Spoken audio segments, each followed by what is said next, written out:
our panelists will share best practices for DNS resolvers. The moderator for the session is Mr. Champika Wijayatukan. Before I hand the floor to Mr. Wijayatukan, since we are having all the speakers online, let me first take a few seconds to check with all our speakers and to make sure that your sound comes through clear and well. So first, let's start with Mr. Wijayatukan. Mr. Wijayatukan, can you hear me well and clear? Yes, I can hear you well and Perfect. clear. Thank you very much. And then next, Ms. Hermoso, can you hear me? Yes, I can hear you. Thank you. Good to have you. Then Mr. Xu, can you hear me well? Yes. Thank you very much. And then last, Mr. Lin, can you hear me well and clear? Hello, no problem. Perfect. Okay, so now we are having all our speakers online. Let me now handle the floor to Mr. Champika Wijayatukan to open this session. Yeah, thank you very much and good day to you all. So first of all, thank you for inviting me. Actually, this session is going to be on sharing best practices for DNS resolvers. Now, this session was going to be moderated by ICANN's Vice President for Technical Engagement, Adiel Aklogan, but he got some other commitment last minute, and so he could not make it. So instead, I will be moderating this session, and my name is Champika Wijayatunga, and I also is in the part of Adiel's team. So I work as the Technical Engagement Manager for the Asia Pacific. So that's about myself. Now we have 3 speakers in the panel today who are going to discuss about the DNS resolvers and the best practices. So first of all, we have Cheryl Hermoso. She works as the Training Delivery Manager at APAC-TWNIC. And then we also have Nainwen Xu, Director of Technology, TWNIC. And then we also have Feng-Che or Jason. He works as an engineer at Tsinghua Telecom. So we have got a very good panel today and quite experienced, especially running DNS infrastructure and also delivering capacity building and training as well. So with this expertise that we have, I think what we will do is we will give the floor to every speaker first who can basically run through their presentations, and then we can have some questions and answer session and some discussions as well. So let me first try to hand over to our first speaker. Shane, over to you. Yep. Hi. Let me just first share my presentation. There you go. I hope you can see my slides in presentation mode. Awesome. Cool. Hello, everyone. Good afternoon again. My name is Cheryl, or Shane Hermosa from APAC-TWNIC.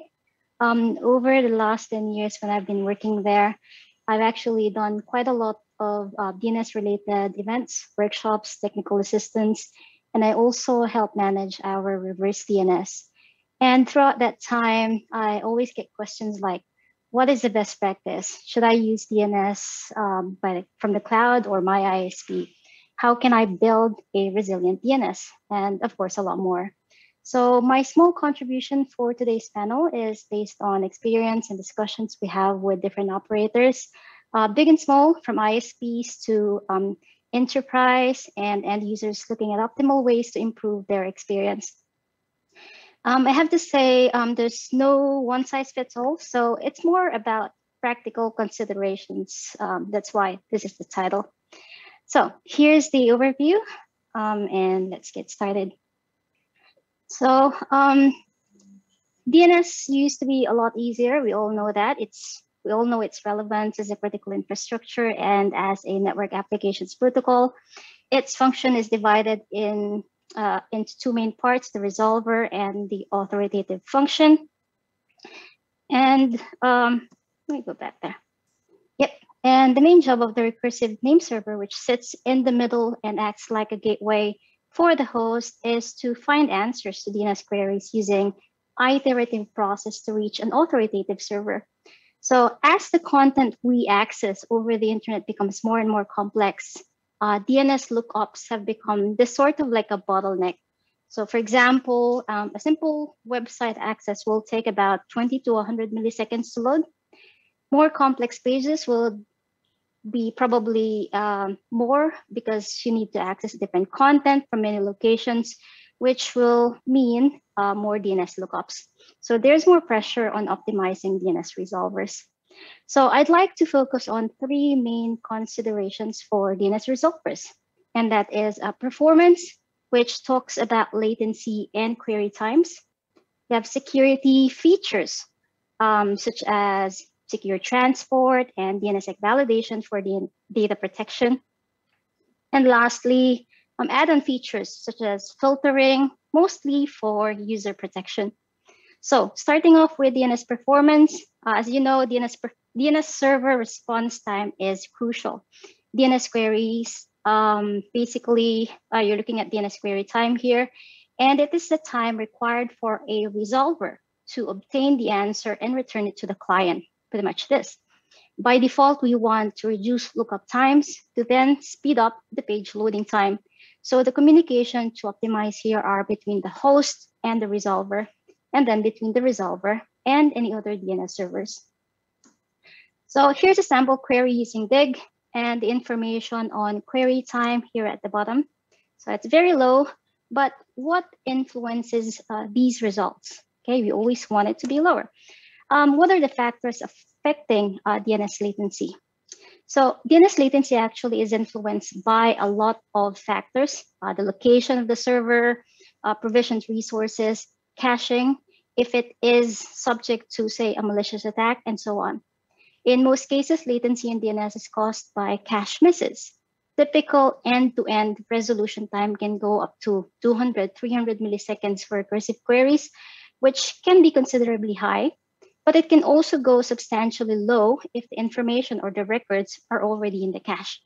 So caching is a fundamental component of DNS, but cache misses are unavoidable too because TTLs expire, particularly for records that are set to a very low value. Popular sites will most likely be in the cache as well. But if you have sites that are rarely accessed, they usually are not in the cache. Also, the control over caching time lies not with the DNS resolver, but mostly with the domain owner. So caching or cache DNS data can only be persistent while the TTL has not expired. So question now is, should you be using low TTLs? Now that's another question, but then again, it's out of the hands of the resolver. So there are a few ways to improve DNS caching that was implemented over the years. There's RFC 2308 for negative caching, which reduces the response time for negative answers.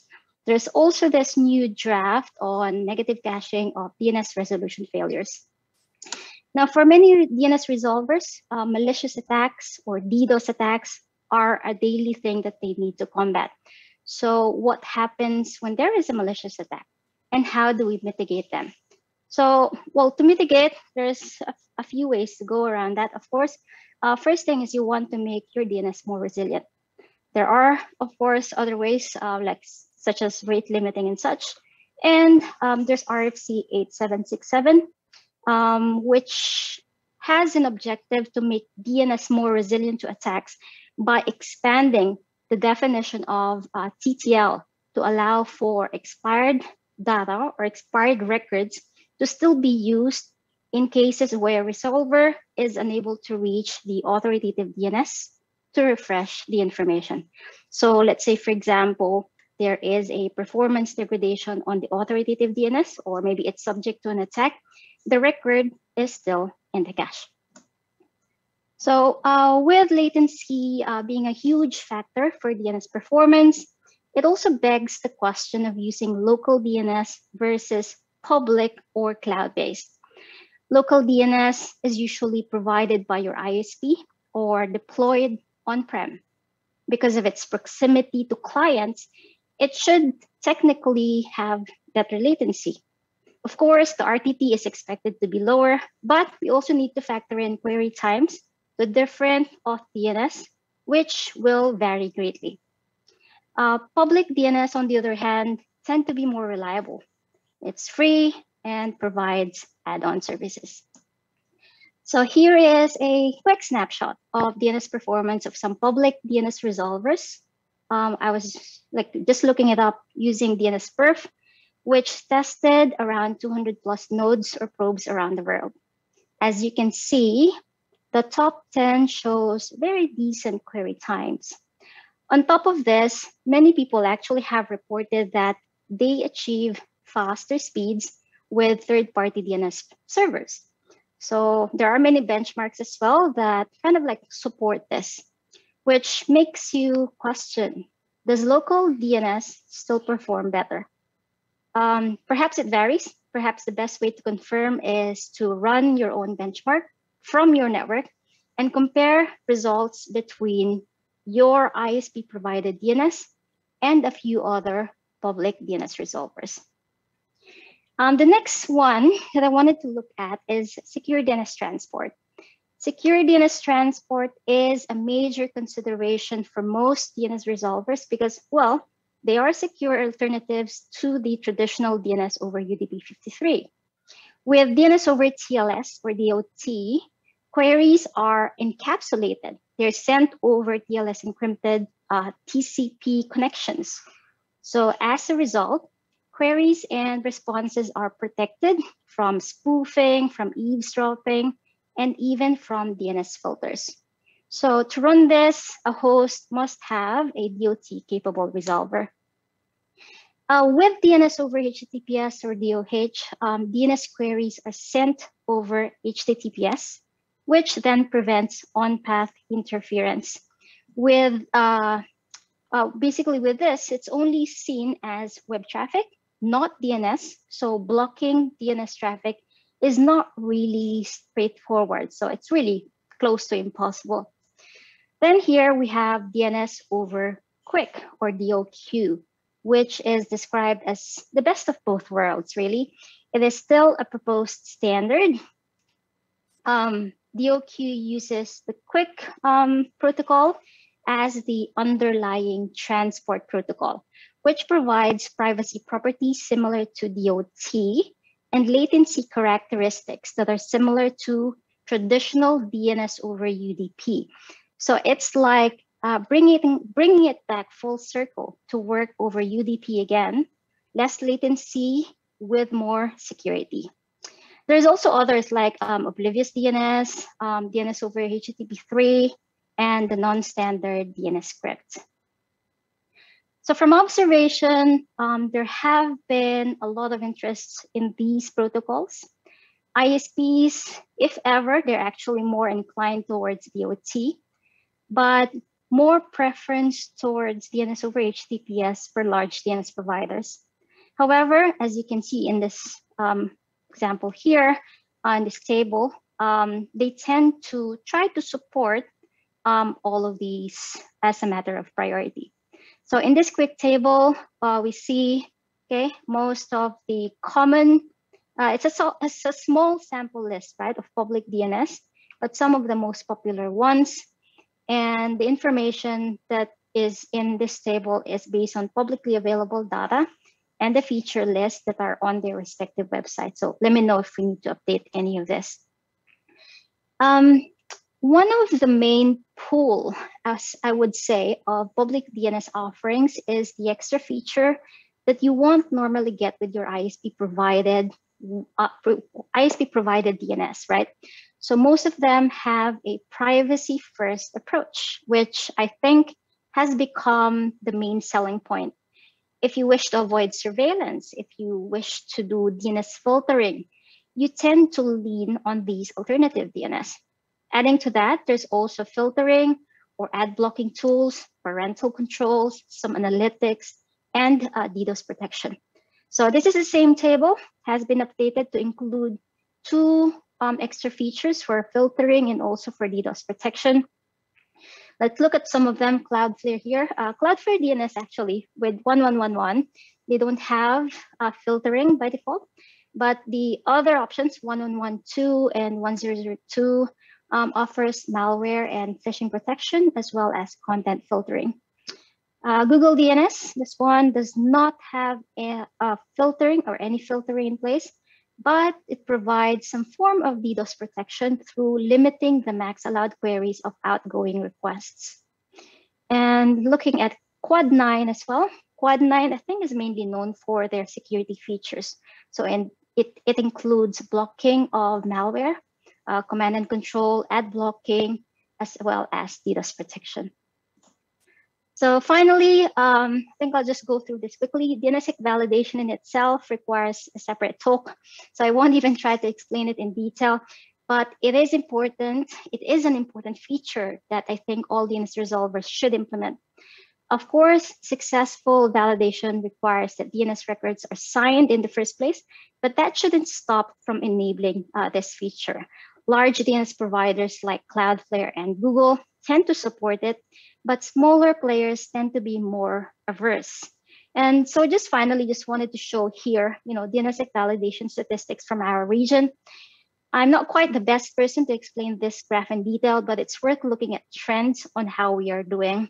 So overall, Asia is doing pretty well, comparable to world statistics of about 30%.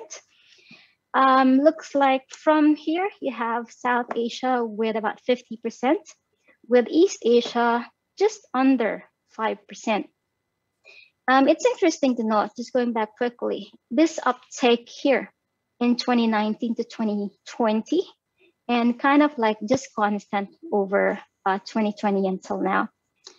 Looking closer at East Asia, so basically,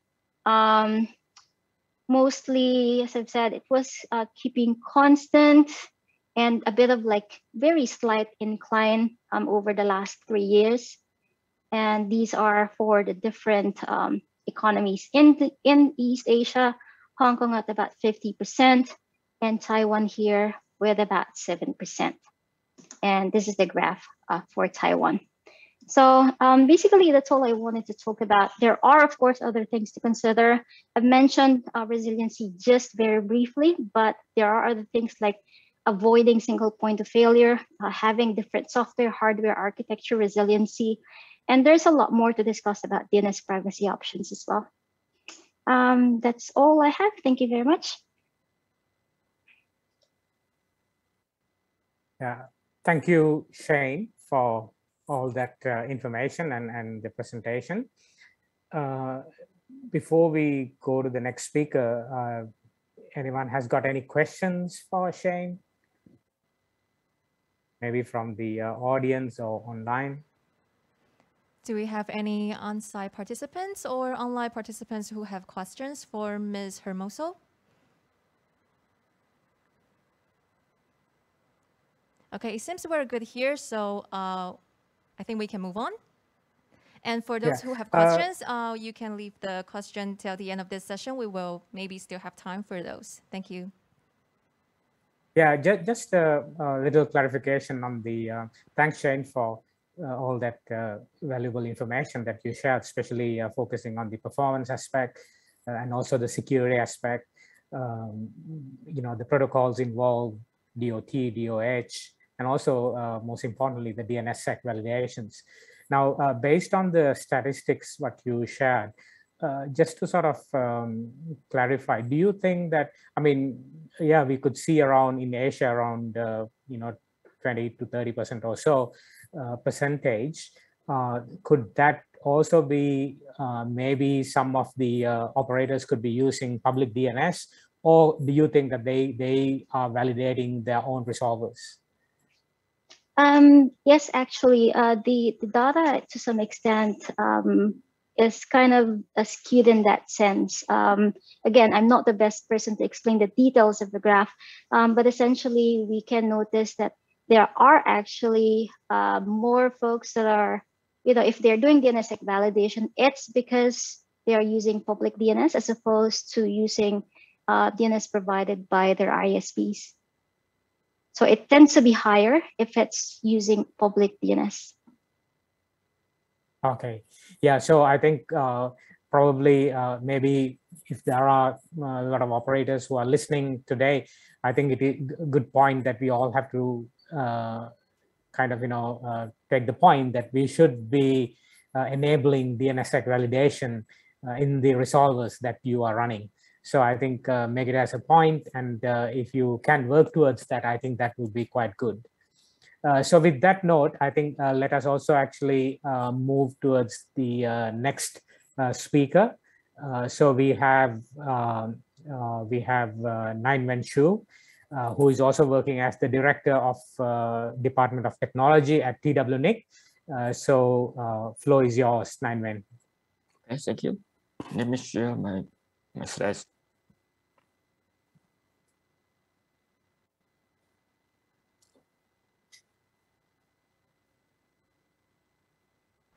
Okay. Good afternoon, everybody. This is Naiwen Shu from TWNIC. Today I will talking about experience on TWNIC's Core 101 Open Resolver Service.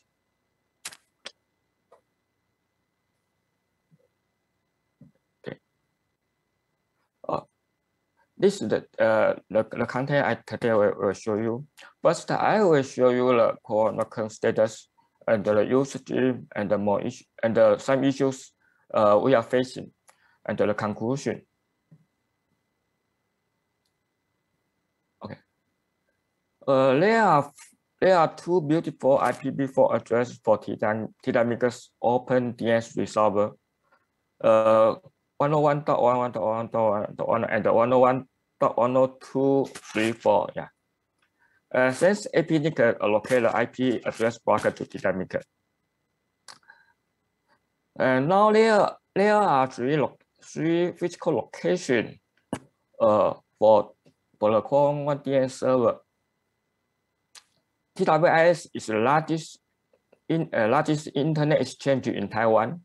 All major ISP connect to TWIS, so we can peer with them there. It is operated by HiNet. Also, HiNet provides transit service for Core 101. And the Taiwan Academic Network has many users, but TANET has not connected to TWIS, so we set up a middle site there for TANET users. We also set up a Google Cloud site 2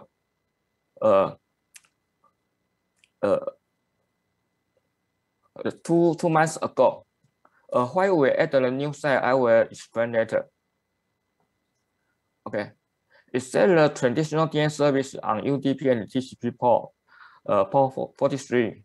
We also provide increased DNS service like DNS over TLS and the DNS over HTTPS. If the user concerns their privacy issue, they can use DOT or DOH service. Okay, just like other Open DNS Resolver service, or Core 101 DNSSEC validation is enabled. And we cooperate with Internet Security Service Provider. We use the RPG, response policy zone mechanism to block some like C2 server, malware, and the phishing domain name on Core 101. Make sure users is safe while they are using our service.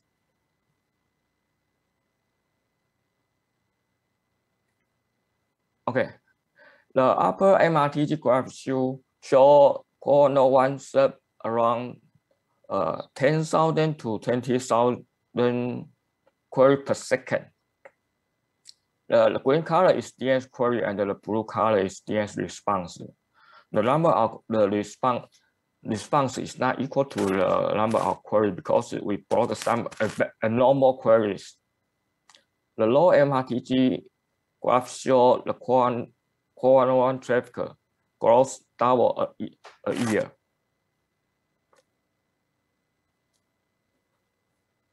Now, DOH is 50% of the all DNS query traffic. Compared to the last year, it is only 7%. It grows very fast. The query number of the traditional DNS and the DOH does not change too much, but the percentage down to about half because the DOH traffic growth. So I'm curious to use the DOH. You can see there are more than 90% traffic come from China. Okay, DOT is the same situation. Then I try to find out why China users like to use Core once increased DNS service. I guess it's the answer. China government start to build great firewall on DNS in some area. They redirect the DNS query traffic to a specific server to block the domain that they don't want to users to visit.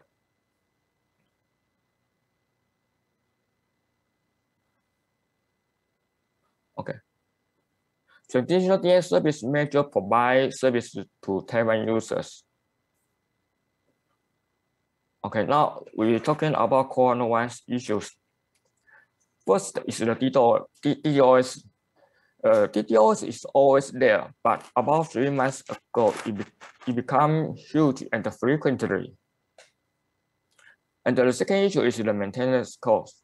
Currently, the TWS location is donated by HiNet, but the traffic grows double a year. Maybe a few years later, it will over the donation. At the beginning, with the night spec, it goes so fast. So currently, the bandwidth is enough, but maybe a few years later is the issue.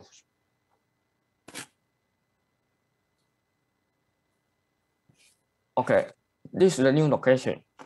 The cloud, we set up a new location in cloud. DDoS is the reason we set up a new location in the cloud. We bring Core 101 second IP address to cloud, and the ground side, the twist and the tunnel also use the same IP address to provide the service. It is similar to the BGP anycast to share the traffic. The TWS side provides service for Taiwan and the China users, and the cloud side provides service for the others. The cloud side, you can see that the traffic. The cloud side traffic show only 40% of the query are inserted, and 60% are back query, and we block the another response. It is quite different from TWI side. So we check the back traffic. Most of the back query are amplification depression attacker or non-exist domain attacker.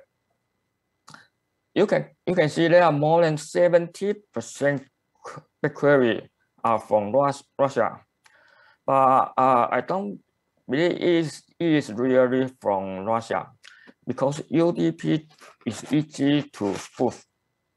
Russia's IP is always there since Russia-Ukraine war began.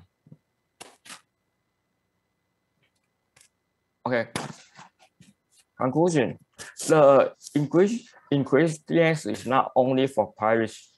The China user tell us it can be used to bypass China great firewall, which shows there will be more and more users from China in the future because maybe there's just only in some area currently in some area to block the DNS traffic, but I think you have to point to the all country, and we need more solution to against DDoS to provide the DNS availability. Currently, we only upgrade the bandwidth servers or at the most site to against the DDoS. From software view, the PI has some function, for example, like this RRL response ready meeting. But the response ready meeting is very well for authoritative DNS server, but for cache DNS server, it's not very function is not very well. So I think that must be has some solution to to against DDoS. Okay, this is my presentation. Any questions?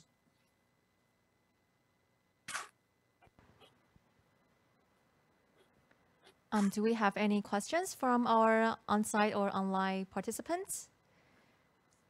For our online participants, if you have any questions, please feel free to put forward your questions in the chat box of WebEx and YouTube. Okay, due to the time schedule, maybe I think we will first move forward to the next speaker and handle the questions later on. Thank you.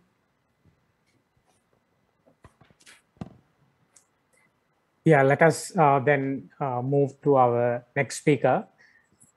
So we have Fan Xie or Jason from Chunghwa Telecom. So he has been quite involved with the DNS infrastructure as an engineer, and also he has presented in many forums on various topics related to DNS. So it will be great to hear from you as well, Jason. Thank you. Hello, Champika. Hello, Shane, and hello, everyone. Firstly, sorry, it seems that the Zoom agent doesn't like my notebook, so really sorry for that. And okay, let me do a brief self-introduction. I serve in Chunghwa Telecom's HiNet DNS team.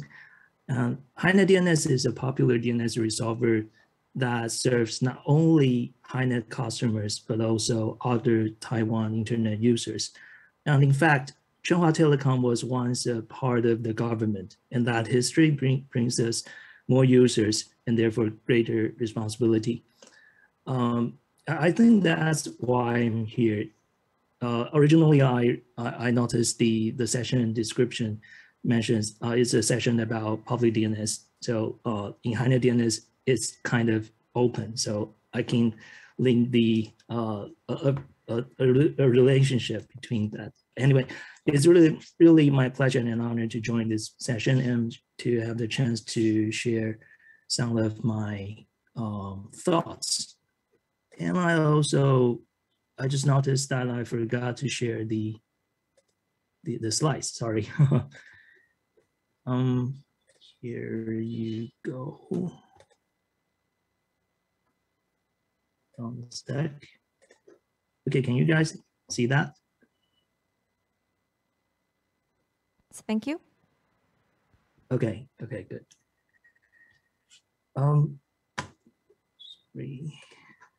Okay, from the session description, I pick up two key terms, which are landscape and best practice. Since I'm just since HiNet DNS is merely one of the options of the available DNS resolver options, and some of the information, I'm afraid that might involve business secret, but I can tell, not surprisingly, most of our users are Chunghwa Telecom customers. But anyway, I'll focus more on the best practice part. And the term best practice, the first thing that came into my mind was the best practice of what?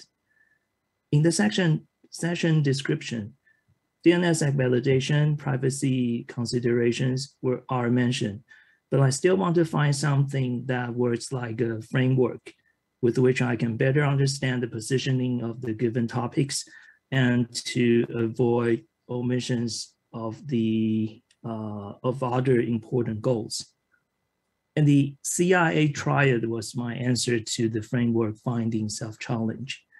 Allow me to do a brief review. In the triad, the C stands for confidentiality, and I stands for integrity, and lastly, the A stands for availability. And from this cybersecurity's point of view, I can classify the previously mentioned privacy considerations into confidentiality and the DNSSEC validation into integrity.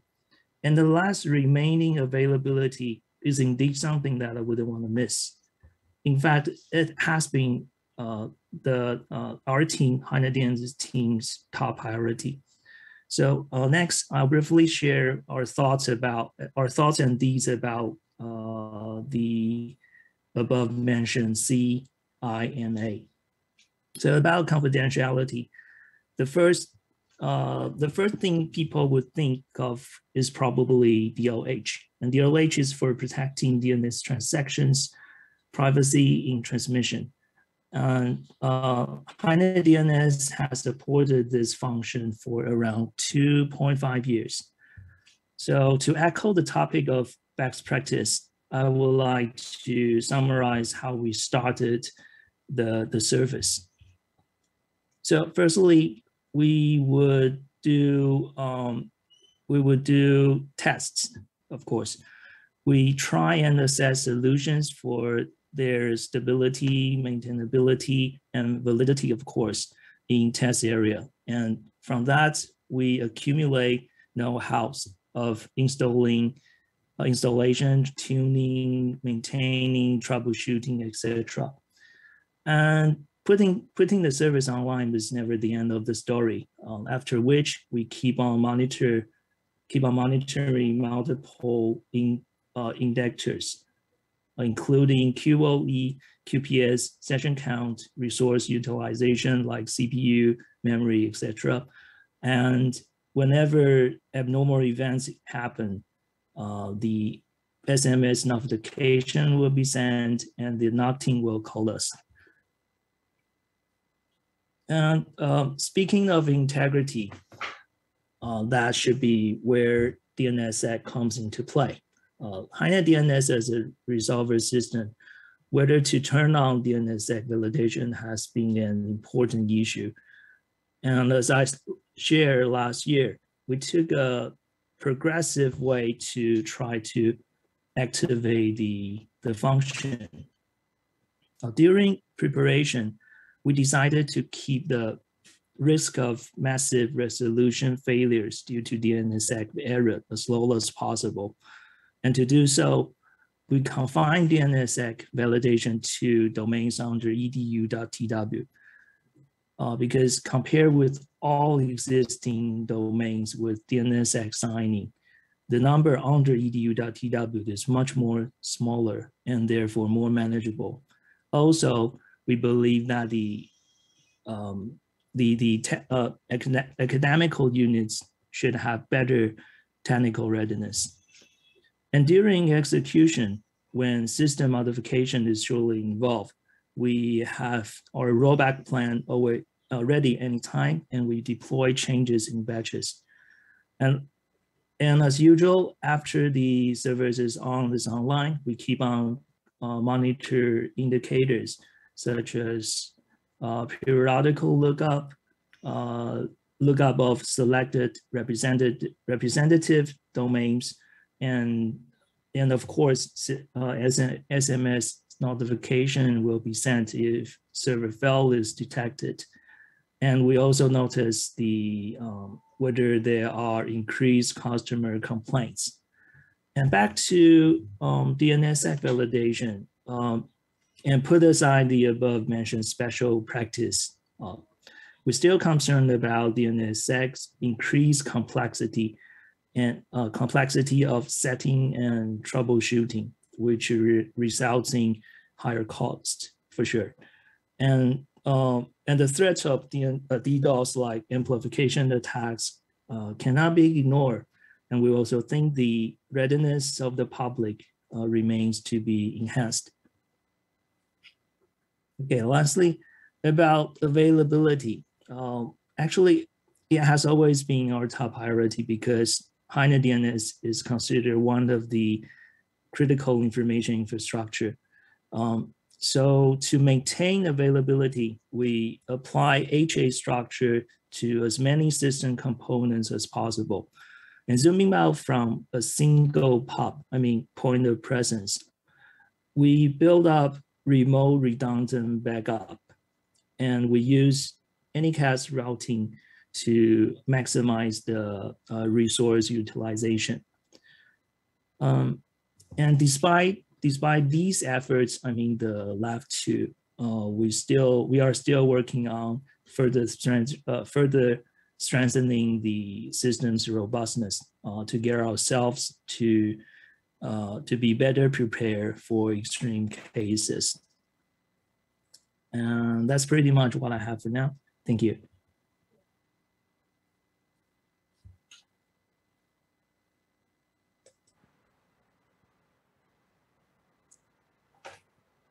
Okay, so do we have any questions for Jason? Do we have any questions for Mr. Lin regarding the topics that he was represented? For our online participants who have questions, you can directly put forward your question in the chat box of WebEx and YouTube. And for our on-site participants, you can come forward to the mic stand and direct your questions to our speaker. Is there any questions from our participants? Okay, it seems that we are good here. So back to Mr. Wijayatugon, please. Thank you. Yeah, given that we have a bit more time, and also, by the way, feel free to ask any questions, even if there are any questions from the online audience or on site, feel free to ask your questions. But given that we have a little bit of time, we can have some discussions. Now, I could see that from the panel members today who presented, you all are from different sort of industry segments. So we have Shane, especially coming from a training capacity building environment where you may have trained quite a lot of engineers and network operators in terms of their DNS related infrastructure related areas. And then at the same time we also have Nine Wen, who is also actually representing a registry operator.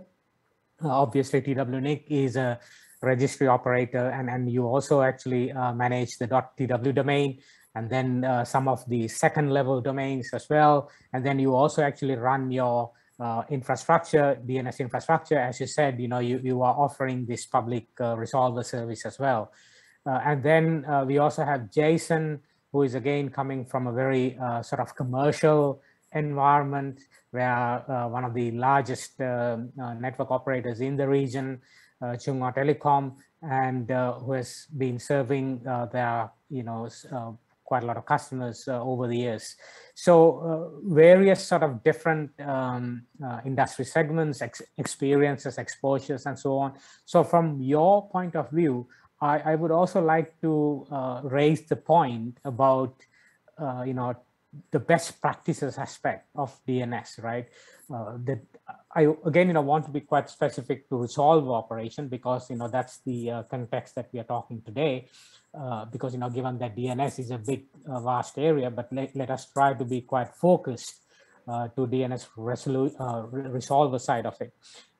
If I just come to Shane first. Now, Shane, from your experience, what is the sort of say the challenge you find trying to say disseminate the message to the operators about how to implement the best practices in terms of resolve operation, basically? Do you see some challenges, or do you see some positive news where over the years that you have taught these things to the operators, and do you see some success over the years?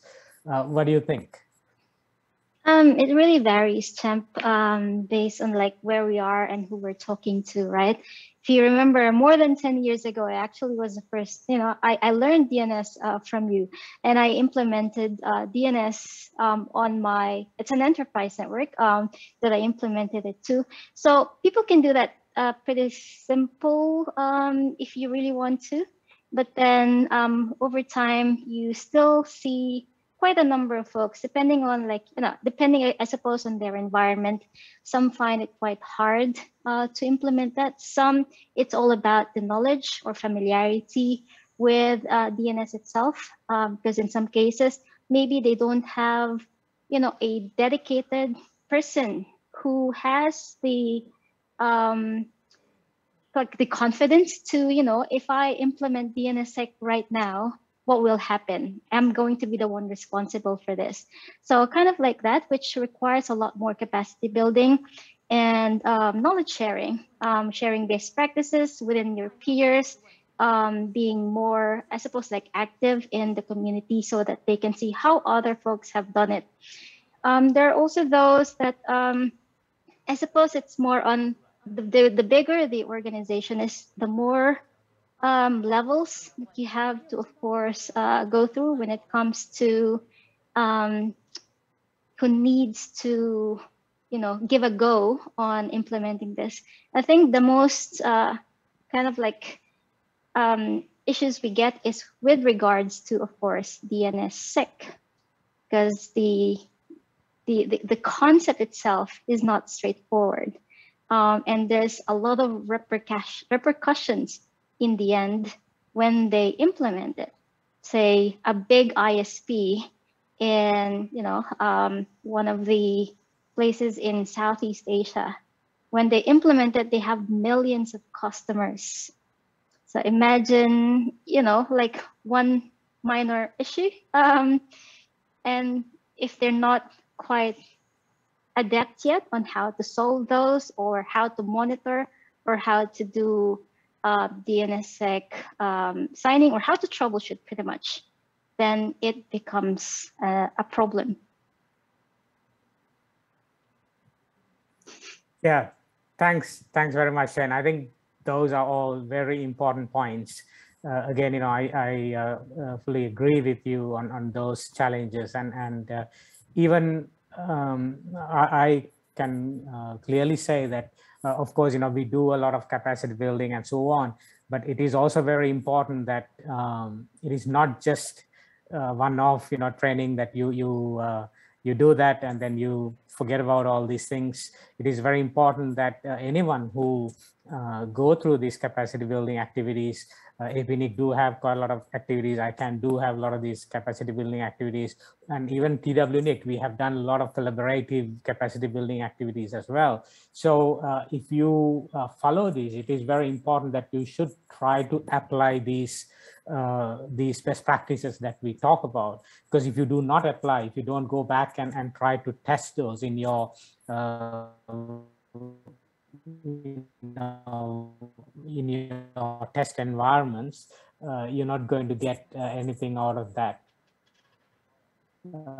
So one important point is that whatever you learn, try to apply those and see see what we are talking about. That's quite important. Again, I also want to now just ask, put kind of similar question to Nine as well. Now, from your experience, because you of course you are operationally involved, especially as I said, you work for a registry operator, and you have to look into both aspects. If you're talking about, say, DNSSEC, you also have to do the signing aspect, signing those zones and so on. At the same time, you're also looking into your infrastructure, the resolver side, doing the validation. But if you try to focus especially on the validation side of it, what type of challenges do you see in your environment? Especially, you also gave some sort of statistics about the type of queries that you receive, how much of those queries that you receive.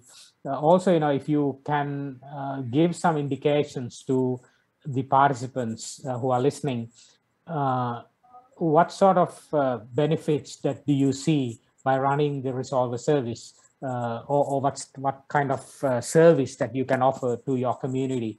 And then at the same time, what type of challenges do you get? I remember you were talking about the DDoS. So do you see that DDoS is a big issue? I mean, you did say that it is a big issue. And how do you try to overcome that? Do you have any recommendations? Things like that. So what sort of message that you can give it to the viewers? Okay, thank you. First, I talking about DDoS. The DNS is not like some other service, for example, the HTTP. There are many commercial services, for example, clearinghouse, they can clean the bad traffic. DNS is, most of the DNS traffic is UDP. It's not easy to clean the bad traffic. So currently we have such solution. For example, because the DNS, the query packet is small and the response packet is maybe very large. So when you under attacker, the first you must do is to block the query, because one query can create many responses and make your output bandwidth full. So if you take a timing, it's not a good idea to respond very fast. You must block the incoming traffic for lost bad traffic. Oh, let's make sure your output bandwidth will not full to continue provide a service. And the currently for TWCERT domain, we have more than we have some service provider, for example PCH. They have more than 200 locations in the world. The total bandwidth is very huge. So for authoritative DNS or TWDNS, we can handle many attacks. But for the recursive DNS, for example, our current we operate a core 101. Because we operate with myself, the bandwidth and the servers is a limitation to us, because we are not ISP. We do not have many bandwidth. If we need many bandwidth, we must pay many money to ISP to buy the bandwidth. It's heavy. Is too heavy to us. So currently now we move some site to the cloud, because cloud has some their bandwidth is when you it's not like the local site, ground site. If you need usually you may only need one giga bandwidth, but under attacker you need 100 giga bandwidth. You need pay 100 giga bandwidth, because you don't know when the attacker is coming. But in cloud, you don't care about this. Okay. Okay, it is my solution.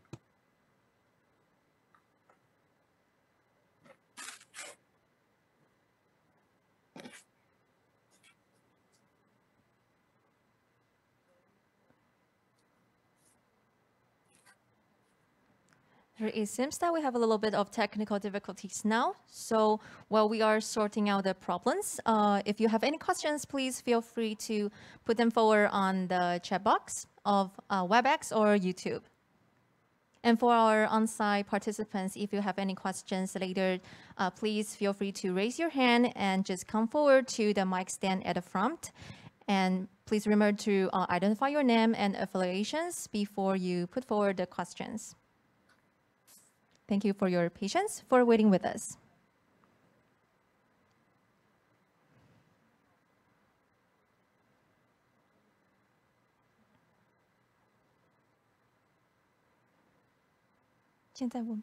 Okay. So meanwhile, while Mr. Wijaya Tukan is now with us now, we have one question from our participants online. I think we can put it forward to our speakers to answer. So The question here now is, what is the functions of DNS RPZ? And sometimes we see law enforcement agency take down illegal website. How do they do that? And is that relevant to DNS? Please, if our speakers can help answer the question. Thank you.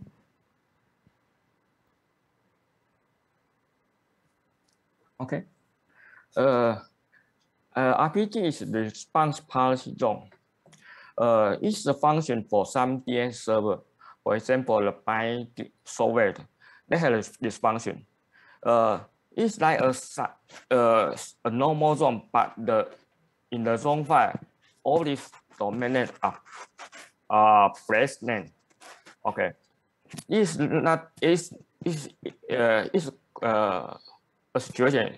For example, a user when query to the RPG zone, the name is in the RPG zone, then the DNS server will block the query to maybe it can return to the user say the host name is not exist or to another IP address, change the original address mapping address. Okay, so the RPG is not a IETF standard, but it's very useful. So many DNS server, for example, Pi or Ambang, or they all support the RPG function. Okay. Thank you, Dr. Shi, for the reply. And Mr. Wijayatukan, it seems that we just got connected with you. And can you hear me well and clear now? Yes, I can hear you well. Okay, good to have you back. So I will hand the floor to you again. Thank you. Yeah, thank you. Thank you. And again, if anyone has got any questions, feel free to ask those, keep those coming. So let us also actually try to move to, thanks again, Nine Wen, for sharing your experience with us related to those challenges and the positives.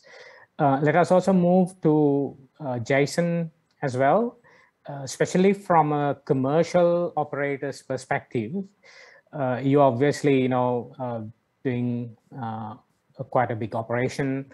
And what sort of challenges do you face? And also, how do you see, after offering the public resolver service, how do you see that, your customers are benefiting out of that, and also actually basically the community itself, how they are benefiting, and also how is your infrastructure wise, how is your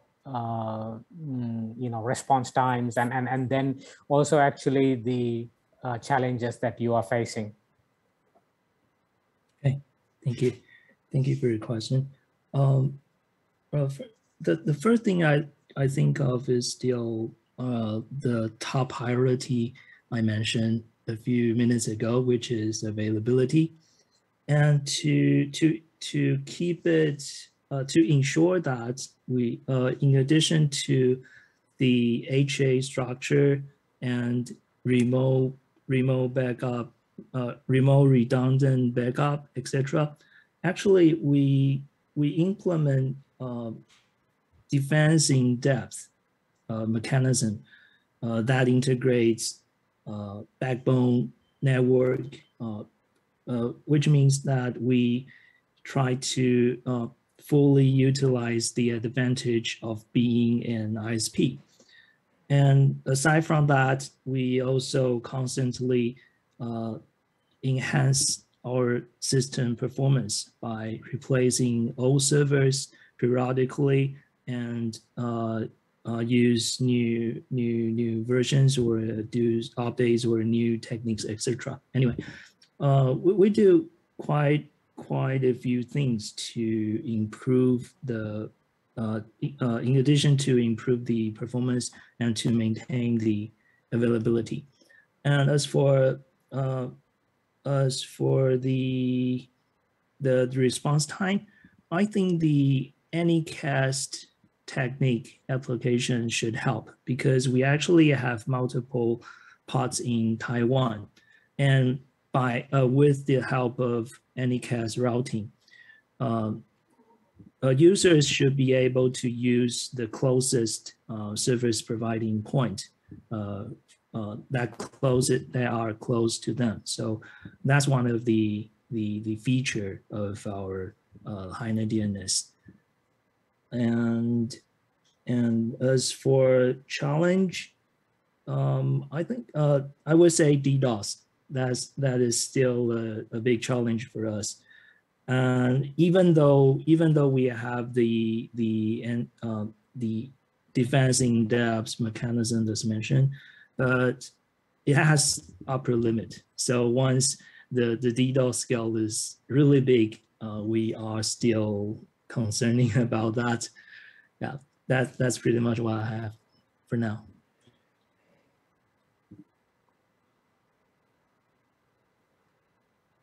And of course, we would do everything possible to mitigate that. Thank you.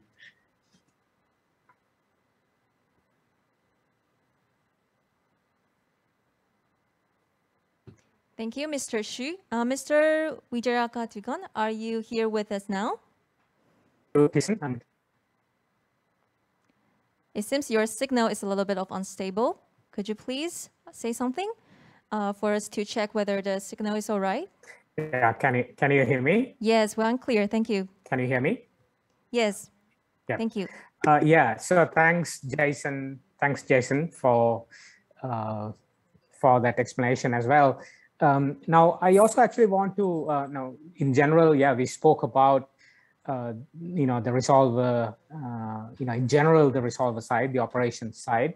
I also want to move specifically onto DNSSEC validation as well, because that's something that we all should consider, especially if any operator who's listening today. I think it is very important that you pay some special attention to enabling DNSSEC validation in your resolvers, because that is one of the best practices that we can always recommend.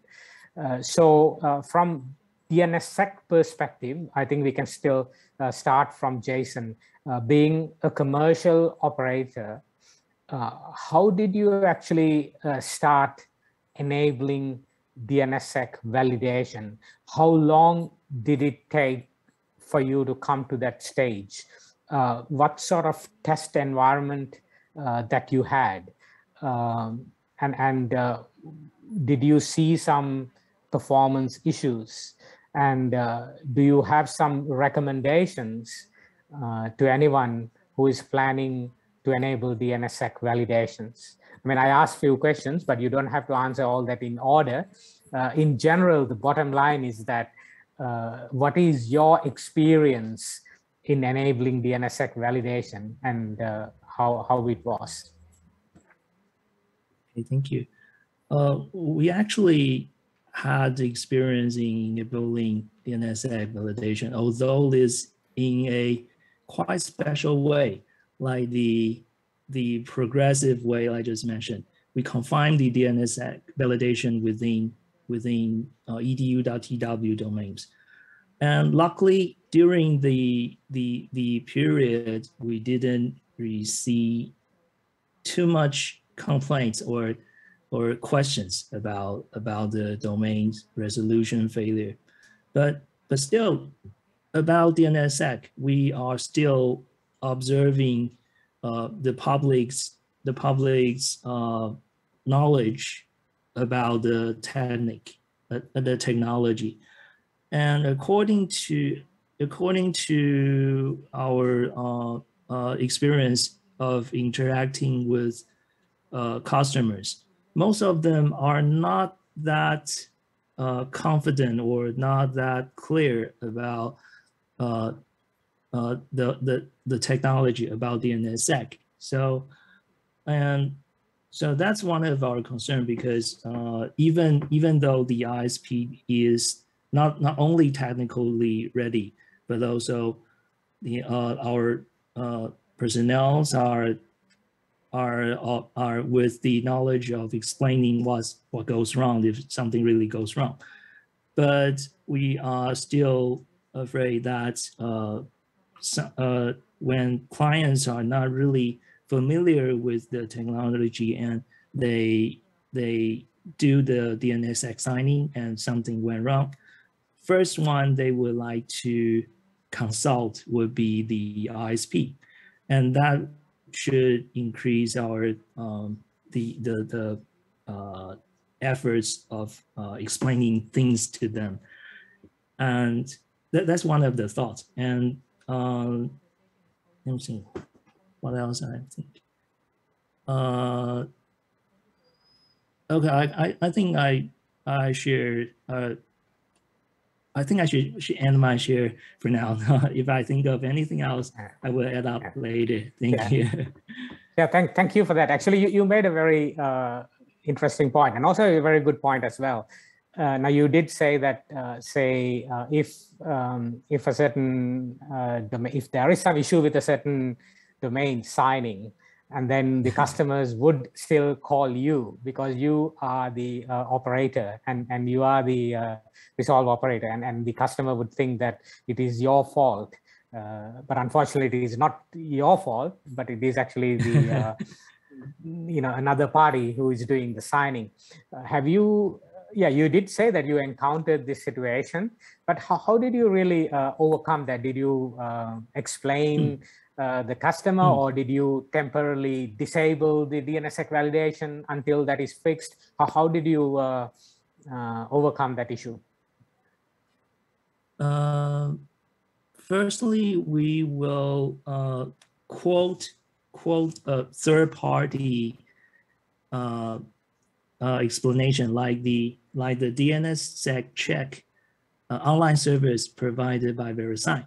Although it's really technical, so it takes our efforts to explain details, explain in a much easier way to the customers. But seeing such a third-party report, clients are more easy to. It's easier for the customer to accept our explanation with the help of a third-party report. And as for changing the system setting, like turning off or turning on, it usually takes long. And like I said, we usually deploy changes in batches. So the first thing we try is usually explain what actually happened, and rather than resorting to system changes immediately. Yeah, thank you. All right, thank you. That's quite helpful. Thank you, Jason. And also, actually, given the time, we don't have that much time left. But I also just want to, just finally move to Shane as well, just to sort of summarize a few things. Now, Shane, yeah, we have discussed quite a lot of things now related to the best practices. Now, from AP-TWNIC side, and also from your perspective, you do offer a lot of training related to offering DNS best practices, and do you have any information that you can share, especially that can be beneficial to the operators who are listening? Maybe the training type of materials that in relation to best practices running DNS resolvers, or doing some hands-on type session. Do you have anything to share at this time? Good question. Well, I can share some insights, and I think it's good to first, like, before you even look at what are the best practices, you need to have that solid background and solid understanding of we're talking about DNSSEC validation. So what's the value of DNSSEC validation?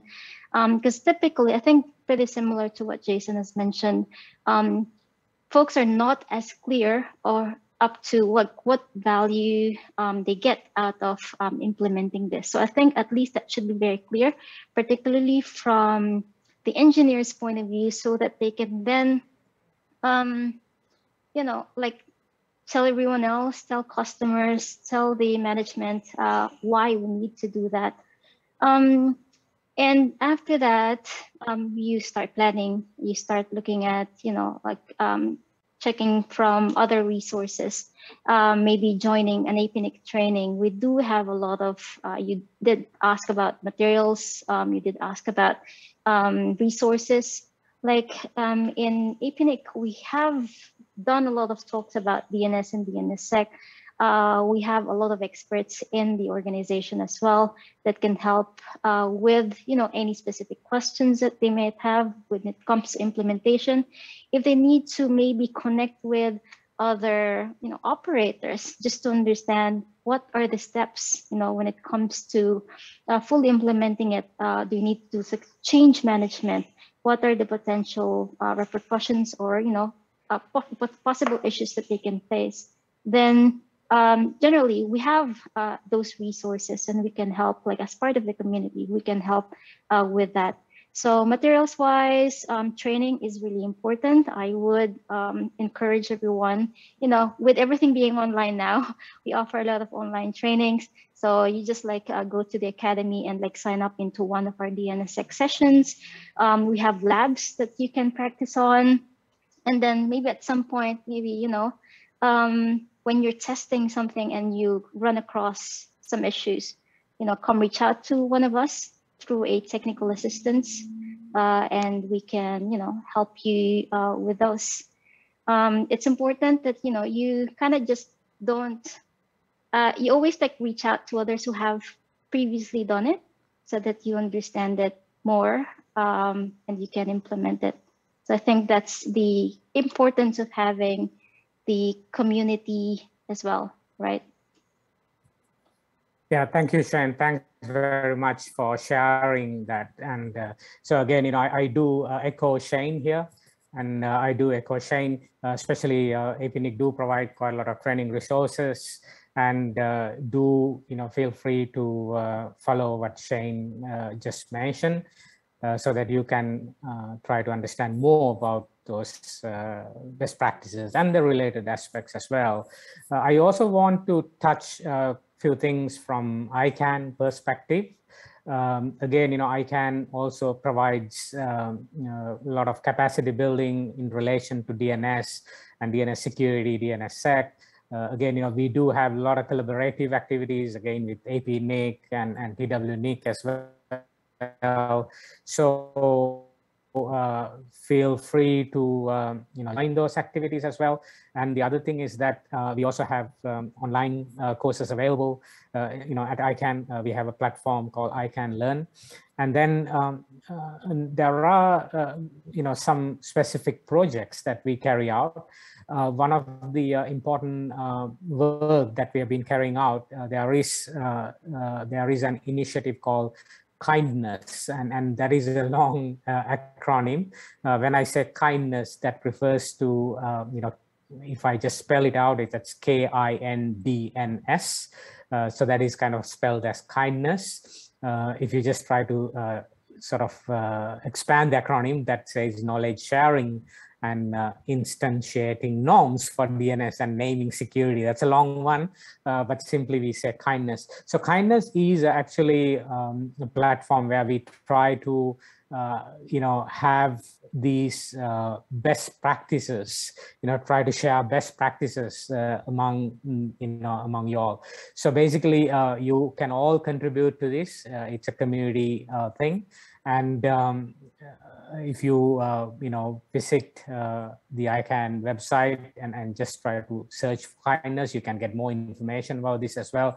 So we have a community web page as well. There is a mailing list. So the whole idea here is that whoever, you know, running your DNS, whoever running DNS operations, DNS infrastructure, can share these best practices, so we can all follow each other and try to gather the best practices and try to implement those.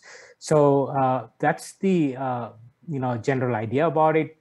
So feel free to explore more about these as well. And if you want to learn more, do contact us, and we can provide you more information as well. Especially just also want to, highlight few things. Again, we spoke, all these speakers, they spoke about quite important things, running DNS resolvers, things like performance aspect, the TTLs, having those proper aspects, and then also the security things, right? DNSSEC validations, and also, even especially you should also do, practices like rate limiting. Are you also, if you are running resolver service, you should not be running other services on this. Especially, it is advisable that if you are running your DNS service, enable DNS resolution, then you don't need really the authoritative service there. So you can disable the authoritative service and enable recursion if it is a resolver service. Now, things like that. So if you can basically disable unwanted services, because if you're offering all these unwanted services on your resolvers, then it is prone to attacks and so on. And we did speak about the security aspects. So all these are quite important. So with that, I think I want to wind up. It's already, the time is out. And thank you very much for joining us in this session. And we look forward to having you in a future session like this. Thank you very much. Over to you. Thank you, Mr. Wijayuthanga, for moderating the session, and also thank all the panelists for very informative presentations and the discussion. Thank you all for joining us. And that concludes today's first workshop. And ladies and gentlemen, we are now going to have a short break for about 15 minutes. Our next session will begin in 3:15 Taiwan time. So please remember to be back at 3:15 Taiwan time. Thank you.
Ladies and gentlemen, welcome back to the third ICANN APAC-TWNIC Engagement Forums technical session.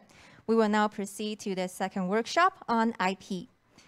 In this workshop, we will talk about the challenge and experience for RPKI, which stands for Resource Public Key Infrastructure Implementation.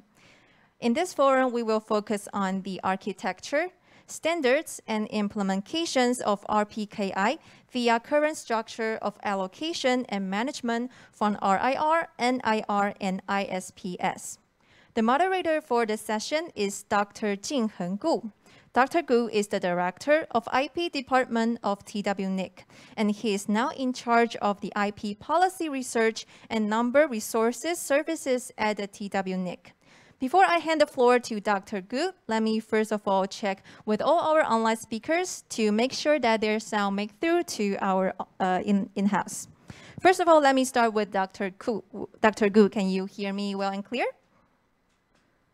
Dr. Gu?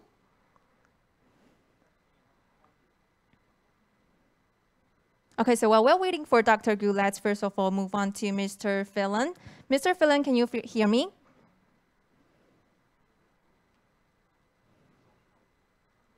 Okay, so it seems that we are sorting out some kind of technical difficulties for now. So for the meantime, let me introduce more about Dr. Jingheng Gu.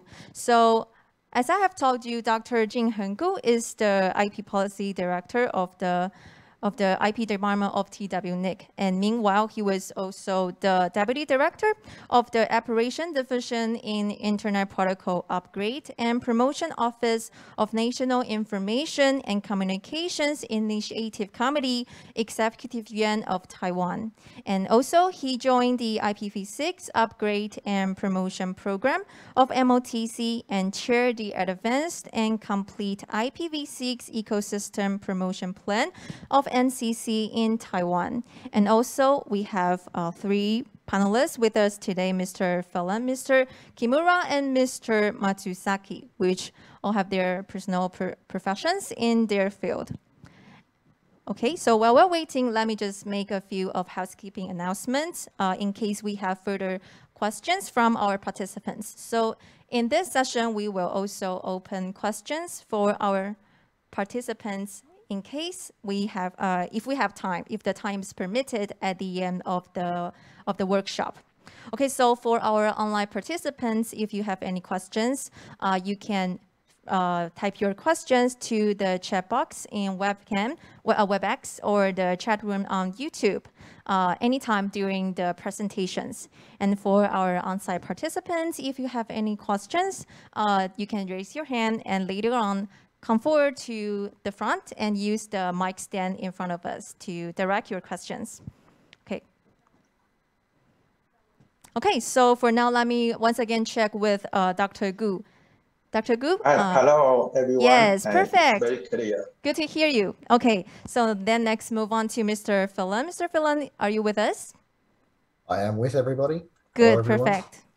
Okay, then Mr. Kimura, can you hear me well? Yes, I can hear you well. Perfect, good to have you. Okay, and finally, Mr. Matsuzaki, are you with us? Yes, I am here. Perfect. Okay, since now we have all our speakers online, I will now hand the floor to our moderator, Dr. Gu. Dr. Gu, the floor is yours. Yes, thanks.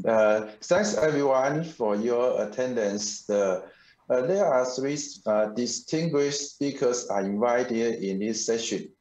Dave Phelan from APNIC and Taiji Kimura from JPNIC and Dr. Yoshinobu Matsuzaki from the IIJ. And they have been investing in the RPKI field of routing security for many years with rich experience and technical expertise. It is very great to invite them to share their experience, challenges, and the expectation in promoting and the implementation, the popularization of RPKI over the years. The three speakers are from different aspects, such as APNIC from RIR, JPNIC from NIR, and IIJ from ISP. I believe they will bring us very wonderful speech that everyone can have a deeper understanding of the importance and the popularization of RPKI from different perspectives. The first speaker is Dave Phelan. He is the Senior Network Analyst and the Technical Trainer of APAC-TWNIC. Dave come to APAC-TWNIC having worked in the Australian ISP and the MSP community for the last 20 years in roles as diverse as carrier transmission network to system administration to core edge and the customer networks. Having built a corporate ISP network from the ground up, he comes with understanding of traps and the FIFO that most network have and do experience. Today's speech topic is the RPKI retrospective. Let's welcome Dave. Dave, it's your time. Thank you, Ching Heng. Okay, let's hopefully everything works. You should be able to see my slides now. Yes. Excellent. Okay. So at the end of last year, end of 2021, after having basically trained a number, probably over 1,000 participants in RPK and RPKI deployment, we decided to have a look at what's happened during that last 12 months. So the first thing we thought, well, we better have a look at all the global trends and see what everybody else was doing. So with IPv4, and I focused the numbers on IPv4 just in terms of time for the presentation, but globally in between the start of 2021 and the end of 2021, we saw about a 6.3% increase in the size of the IPv4 global routing table. Obviously slightly different depending on where you are in the world, but that was my view here in Brisbane. So the valids globally increased by nearly 10%, which was nice to see. Invalids, unfortunately, also increased.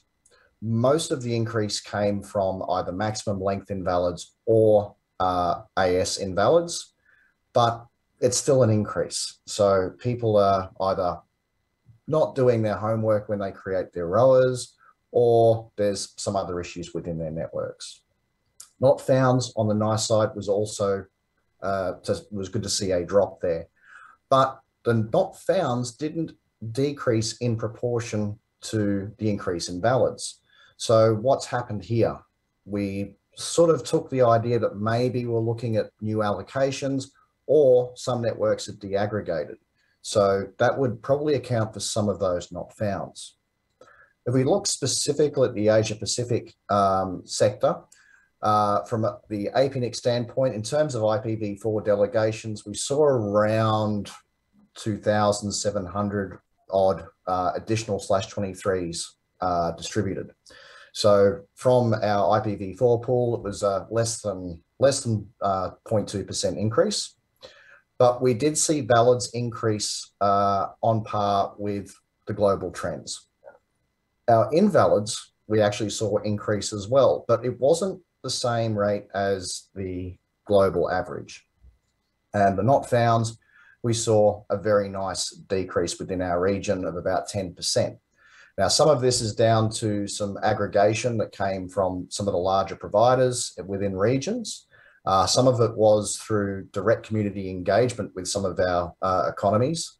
And some of the upstream networks have also been encouraging their downstream customers to sign their ROAs. So we've been seeing a steady increase in the numbers within our region. If I break it down to sub-regions, so from left to right, this is the valid by sub-region. So valids in 2021 with blue being East Asia, orange being South Asia, grey being Southeast Asia, and yellow being Oceania.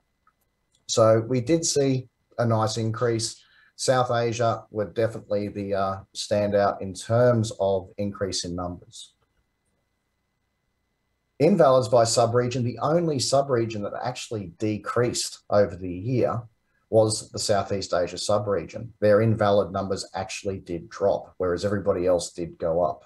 So there's been some good work by providers within Southeast Asia to assist with this.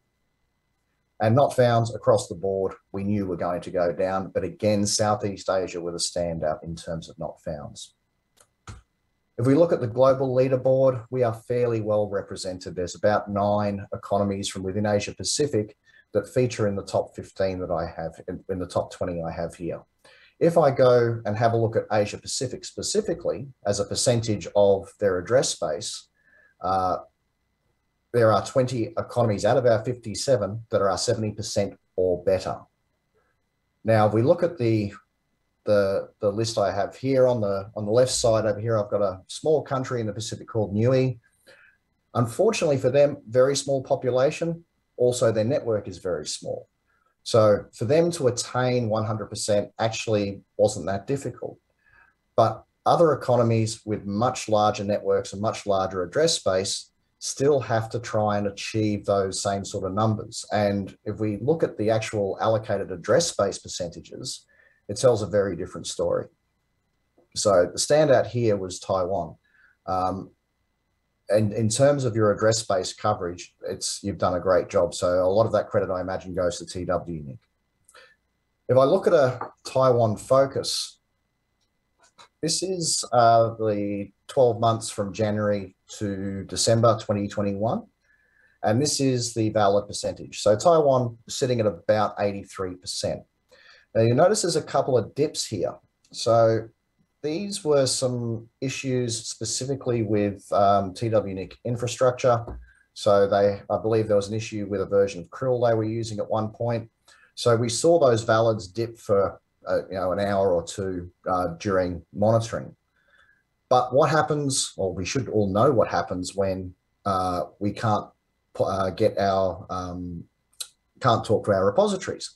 Our validators will not be using those resources anymore, so they should go unknown. And that's exactly what we saw on the unknown graph. So unknowns for Taiwan are sitting at around 9%. So that's pretty well looking good for most developed countries that have deployed RPKI. In terms of invalids, this was an interesting graph. I went and did some digging on these numbers. And there was a lot of people, I think, doing a lot of testing and then making a lot of mistakes, then withdrawing and re-adding and withdrawing. I looked at a couple of the larger networks that were doing this, and it read for a very untidy graph.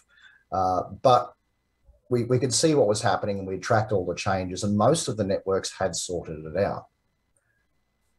When I look at the invalids, this one was the bit that had me a little bit disturbed. So if you go to, I've got the link there. So Jeff Houston, our chief scientist, he collects a lot of statistics around rower creation, rower validity, and route origin validation. And one of the things we found, and it was only coming from one collection point, was that a lot of the universities are announcing a lot of invalid address space. So we've got, we've got one campus there that's announcing a 97% invalids. Now, this probe must be coming from one of the research networks that Jeff has connected to. So, and we only saw this at one collection point.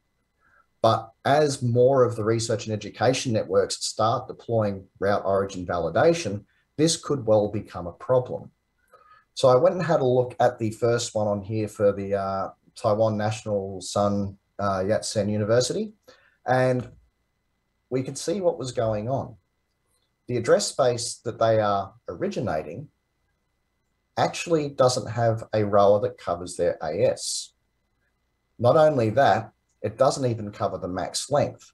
So a lot of the address space that is being originated out of AS 17713 does not have any rower coverage. So as soon as the RENs start to deploy ROV or ROV, we're going to start seeing some problems with traffic flow. So talking about route origin validation, the only pictograph I could find that depicted any point in time in 2021 was this one from June 2020. Anything in red is bad, anything is green is good, and anything in the middle, you can form your own judgment. But in 2020, we did not have a lot of route origin validation happening. By the looks of the graph, or looks of this image, there's some countries in Africa, there's the United Kingdom, and little bits and pieces throughout other parts of the world. If we fast forward to December 2021, we start seeing a very different picture. We can see that Africa has dipped off, and I'll talk about that in a second.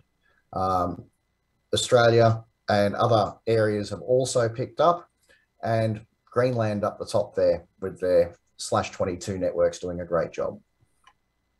So what about validation? Why is this so much harder to measure? If my network isn't doing validation, but my upstream's network is doing validation, then my network is seen as filtering invalids. So in my Oceania example, I had Papua New Guinea showing as 80% filtering, but those 80% transit through one of their carriers' data code, and their upstream is Vocus Networks in Australia. Vocus Networks is filtering invalids. The remaining do have some links with Dataco, but they do appear to prepend heavily towards them, and they will use other upstreams for their transit who are not filtering. If I look at the route origin validation numbers for Taiwan, it's showing about 13%, but it has been as high as 55%. So are we seeing the same things in Taiwan that we're seeing in PNG? Now, this comes down to the measurement points. If they have to traverse, if our measuring points have to traverse through the DFC, then there's a fairly good chance that what we're picking up is the DFC doing their filtering. So if you look at the ZAO 1229, 1299, NTT, etc., they all filter. So if these networks are sitting behind that, or they've had a change in their upstream paths, then that could explain this. So what have we learned in the last 12 months with RPKI? Well, we learned that adjacency ribs are important. National Cybersecurity Center of the Netherlands did some CVE disclosures. At APAC-TWNIC, we had our own problems with some of our portal, and we need to really look at the RPKI chain of trust. So adjacency ribs were first brought to our attention in August. We were assisting a network in the Pacific with their RPKI and ROAs. They decided they were going to do their ROV deployment. And about 3 months later, we started getting, we had one of their upstreams contact us and say, did you guys help this particular network? We're starting to see lots of route refresh. So we did a bit of investigation. We tried to replicate the same scenario on our side, and we couldn't see it. So we contacted Cisco TAC, as you do, and they said, turn on soft reconfiguration, and this fixed it. And we thought, okay, is this a Cisco bug? Because we're not seeing it on Juniper, we're not seeing it on our routing platform, so what's going on? We need to go back to how BGP on routers actually works. And remember that a change from our validator in terms of those validated rower payloads is actually a change in route policy. So with that in mind, we jump forward to November, and Randy Bush, Mark Tinker, Philip Smith, and K.O. Patel drafted an RFC titled "A BGP Speaker Performing RPKI-Based Policy Should Not Issue Route Refresh to its Neighbors." What was happening is the changes in our rower payloads was triggering a route refresh. That route refresh then obviously signals to your peers to refresh the routes, and it was happening at 10 to 15 minute intervals depending on what the refresh cycle was on those routers. So how do we fix it? You can either keep a full adjacency rib in, turn on soft reconfiguration inbound. If you can't do that, then when a BGP drops an invalid, keep the path but mark it as dead or keep a minimal adjacency rib dropped, or don't run RPKI policies on a router that cannot do either of these. So the NCSC disclosures. They released a large number of vulnerabilities relating to RPKI and validators. Initially, this wasn't received well on some of the mailing lists because the lack of consultation time was a bit short. So they agreed to delay that disclosure until some of the platforms could fix their problems. Validators that have been patched and fixed are listed here. So Octo, Fort, RPKI Client, and Prover. So make sure you're checking which versions of validators you're running. So what did they actually find? Some validators ran as root. Some crashed when they were presented with invalid rower data. Some crashed when repositories contained too many bits for an IP address. And some had no bounds when they were processing infinite lengths of certificate chains. Others had strange processing timeout values. And there was even one that was still vulnerable to gzip whitespace attacks. So that would cause an out of memory on your validator. But to use the attacks, you have to be somewhere in the trust chain to begin with. So who are you actually open to attack from? Finding out who the attacker is fairly inconsequential.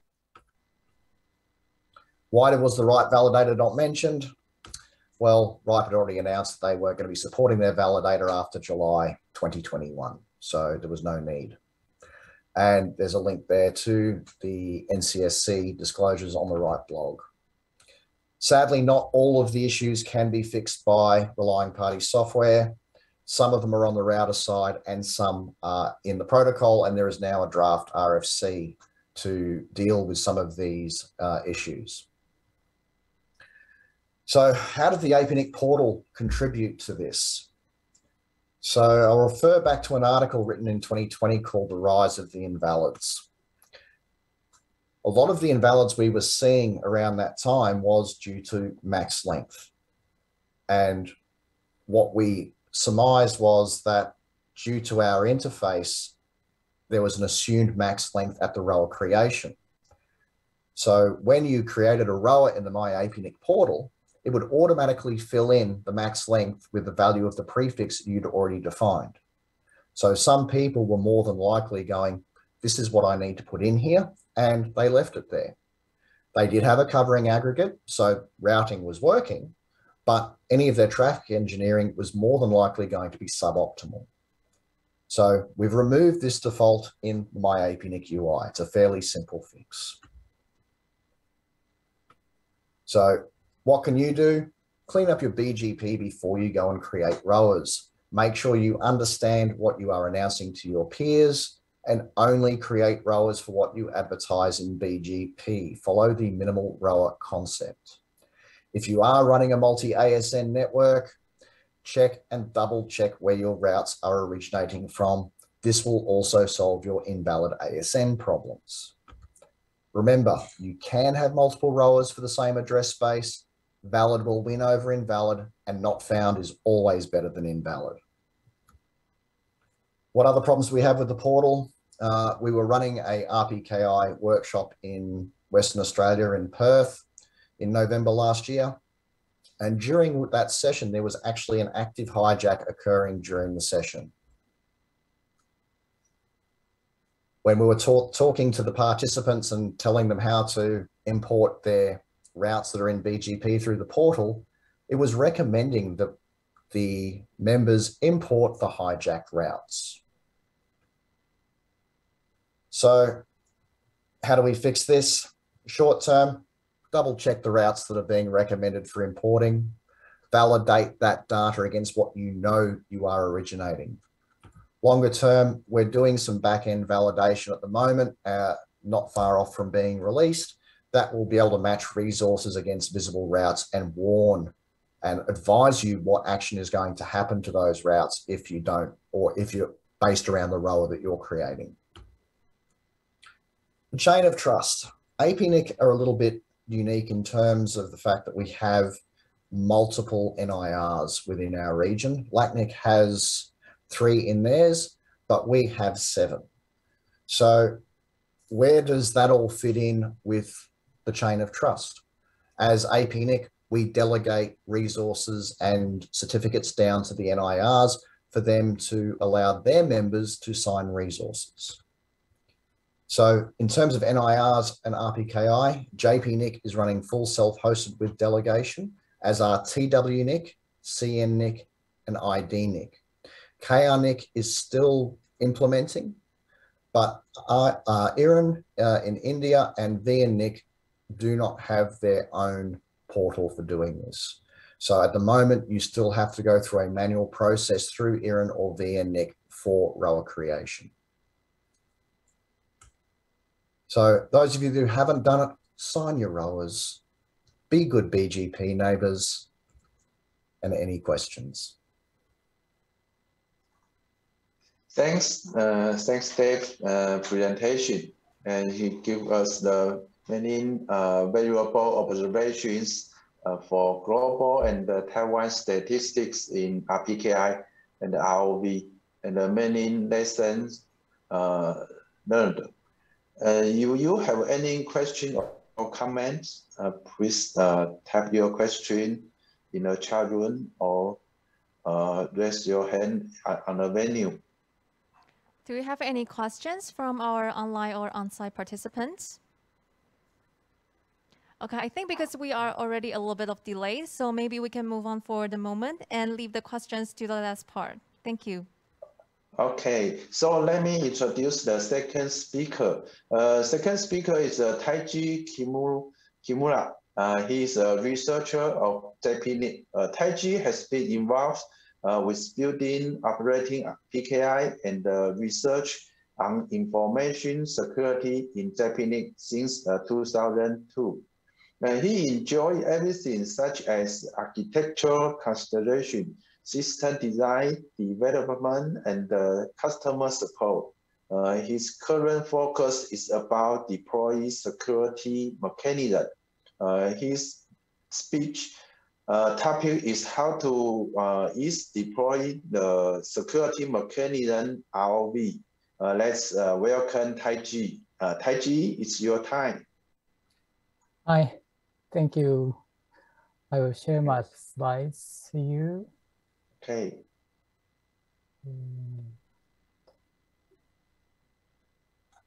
Okay, it's good. Thank you. Hello, everyone, and I miss you and missing the going to Taiwan. Okay, my talk about how to ease deploying a security mechanism ROV, because they mentioned the ROV is a more difficult part comparing with issuing ROA. So I would think if we can make challenges to normal, it's a good story to deploy a security mechanism. At first, about the JPNIC and RPKI. JPNIC is a registry, NIR in Japan. And we have 2,500 members as LIRs approximately. About RPKI, current ROA adoption rate are IPv4 47.1%, and this is counted by addresses, PAR addresses, and for IPv6, 62%. This is by /48, the number of /48. History, we did some workshop about the RPKI with some members like IIJ or some people like Randy and Raval Singh. They are the the author of some draft and the RPKI tools. That is the basic RPKI CA system we are using as our RPKI system. After 2000, we started the actual trials using RPKI tools to issue resource certificates, and we didn't try well ROV at that moment. We deployed the RPKI system we call our ROA web. That is a web interface to manage ROA. It's similar to MyAPNIC's one, but this is our own web interface. The second step is without PKI with APAC-TWNIC. This means that we do not have the resource relationship between APAC-TWNIC and JPNIC for our PKI system, but we did the PKI relationship between APAC-TWNIC in 2017. My talk is about 1, 2, 3, 4, 6. The first part is deploying a security mechanism, not easy, as you may know. The next one is what, who, and where, when, why. They are called 5W. Sometimes that way is used for describing something to be easy understanding. The last part is about ROV. This is my consideration and my idea I want to share with you. Deploying a security mechanism is not easy. This is not a story about RPKI, but a similar model for having the similar roles as a signer and validators. Signer is a role to sign something that is used for validating something other than the signed object. For saying DNSSEC, it's good deployment for CCTLD. I'm surprised to when I get this image like this. And for .com and .net, it's a low percentage. They are have a low percentage, but in 2020 it has increased. I don't know why, but still 3.5%. But one thing I can say is that the signing role is a kind of decision. If you can make the right data, you can sign it. But validation part for validators, as a validator, we need to care about what will happen when we deploy the validation of using signed data. Now, this is the typical case for the difficulty of deploying the sign using the signed data to be validated,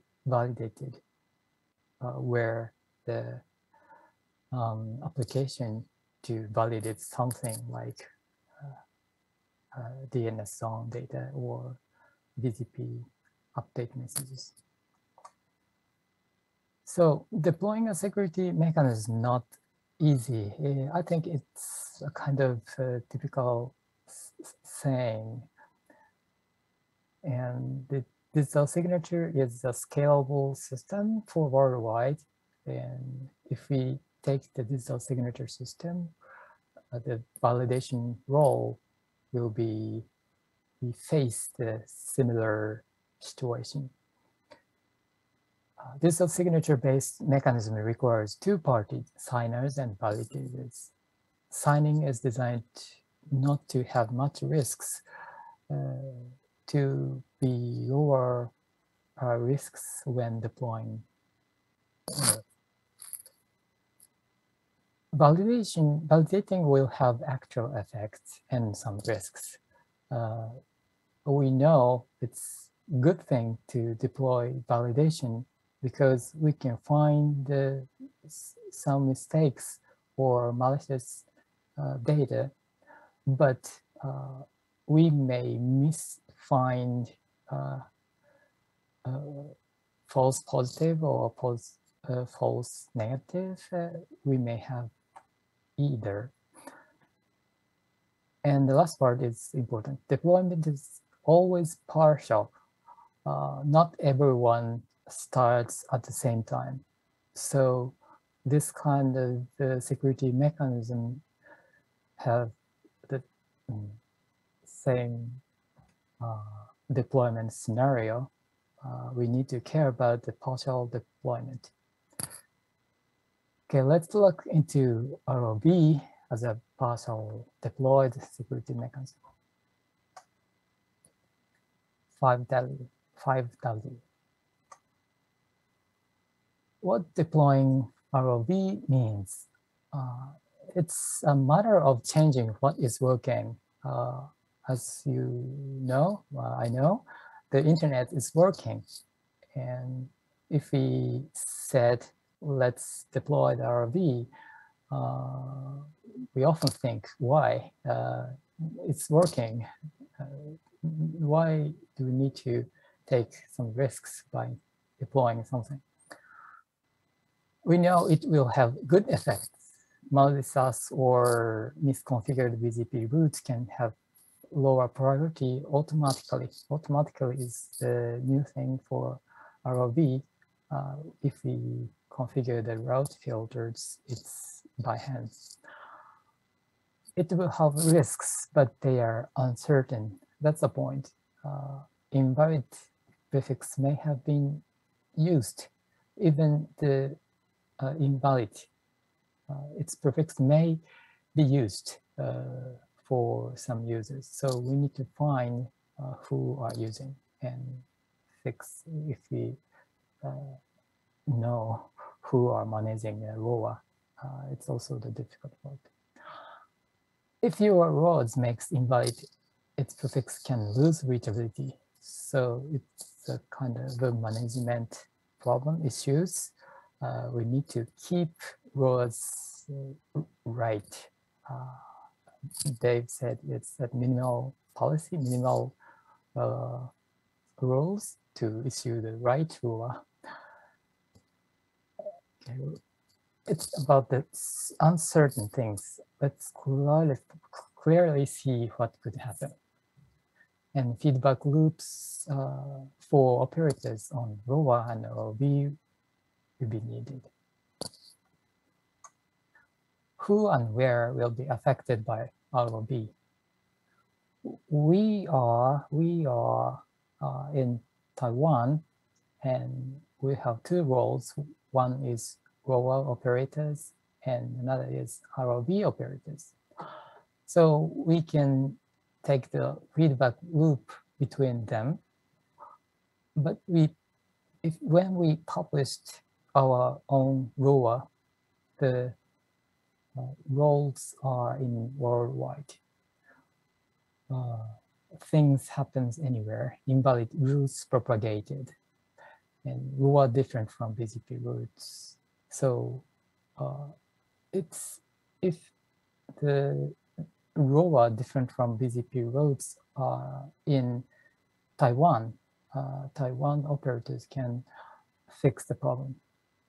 But what do you think of the other regions?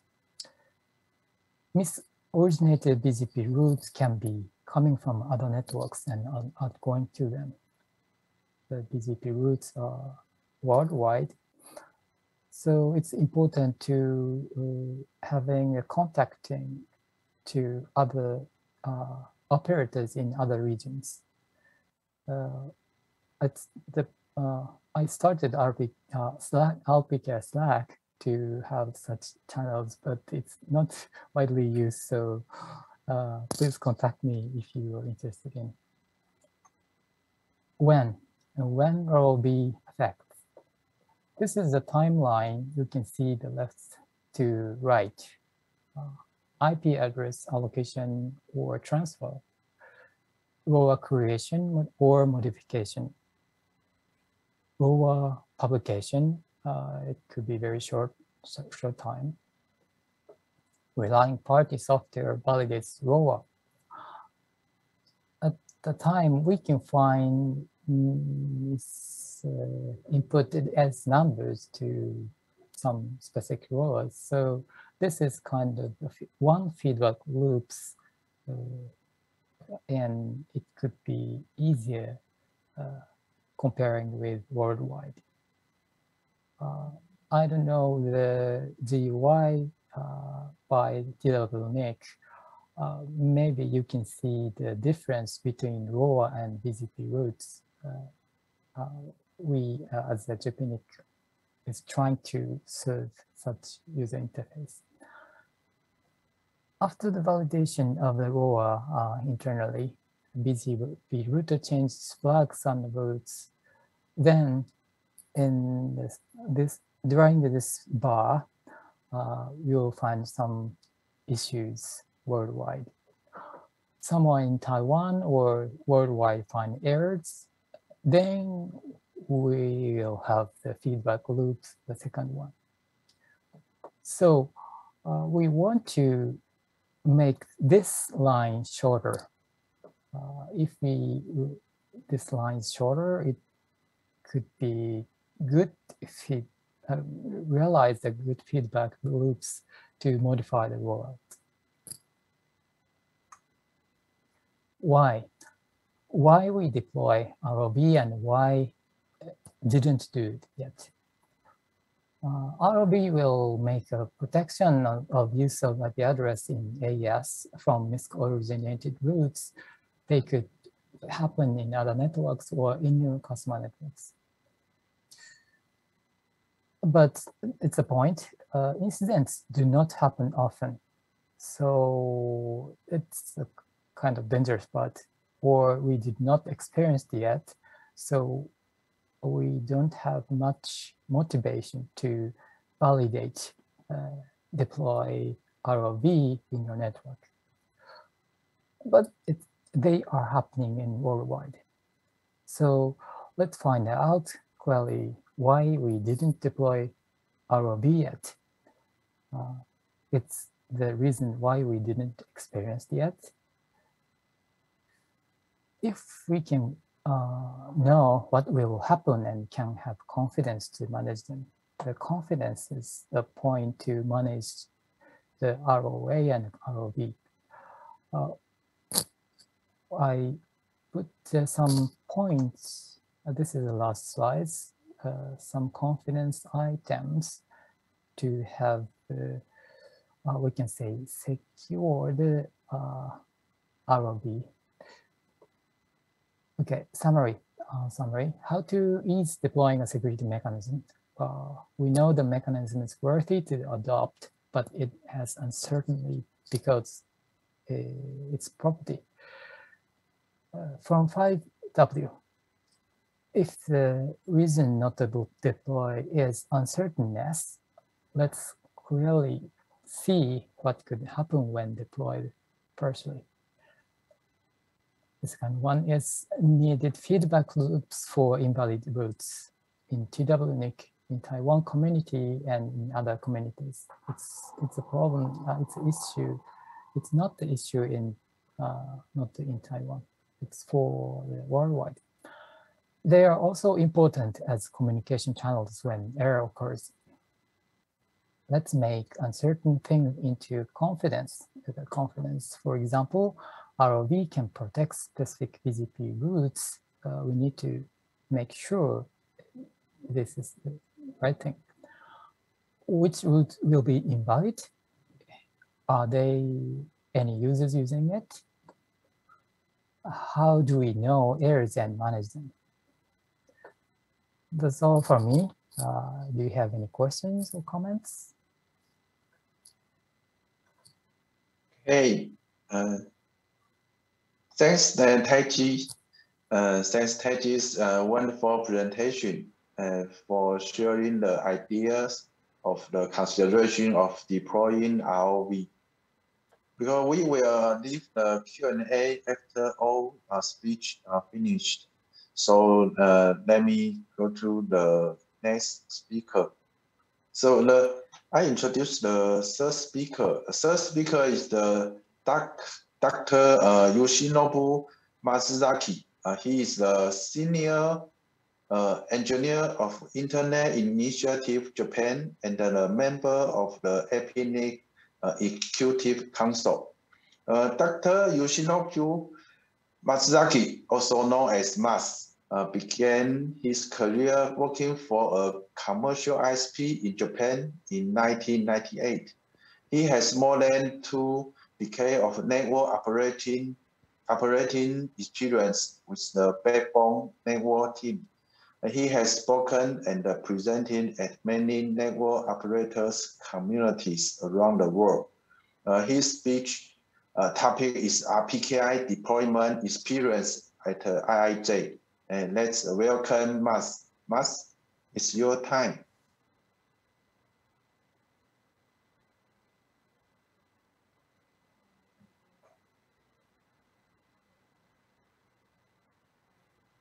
Can you see my slides? Not yet. Not yet. Okay, let me change. Okay, how about this? Yes, wonderful. Okay. Okay. So thanks, Dr. Koop. Let me start with my slides. So today, I'm going to share our experience about our RPKI deployment at IIJ.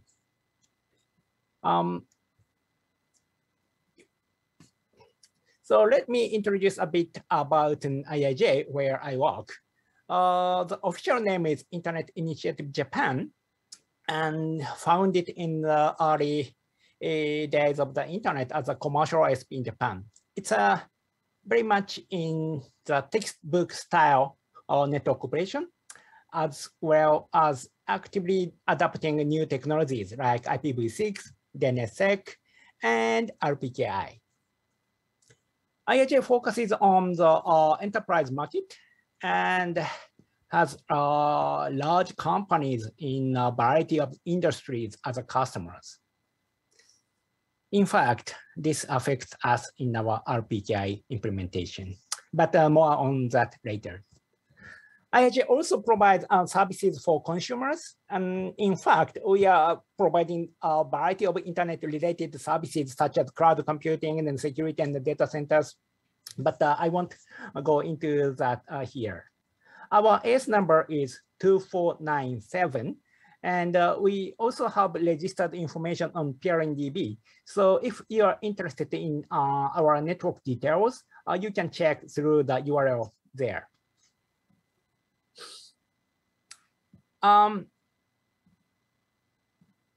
We held a workshop on RPKI with some engineers in early 2000.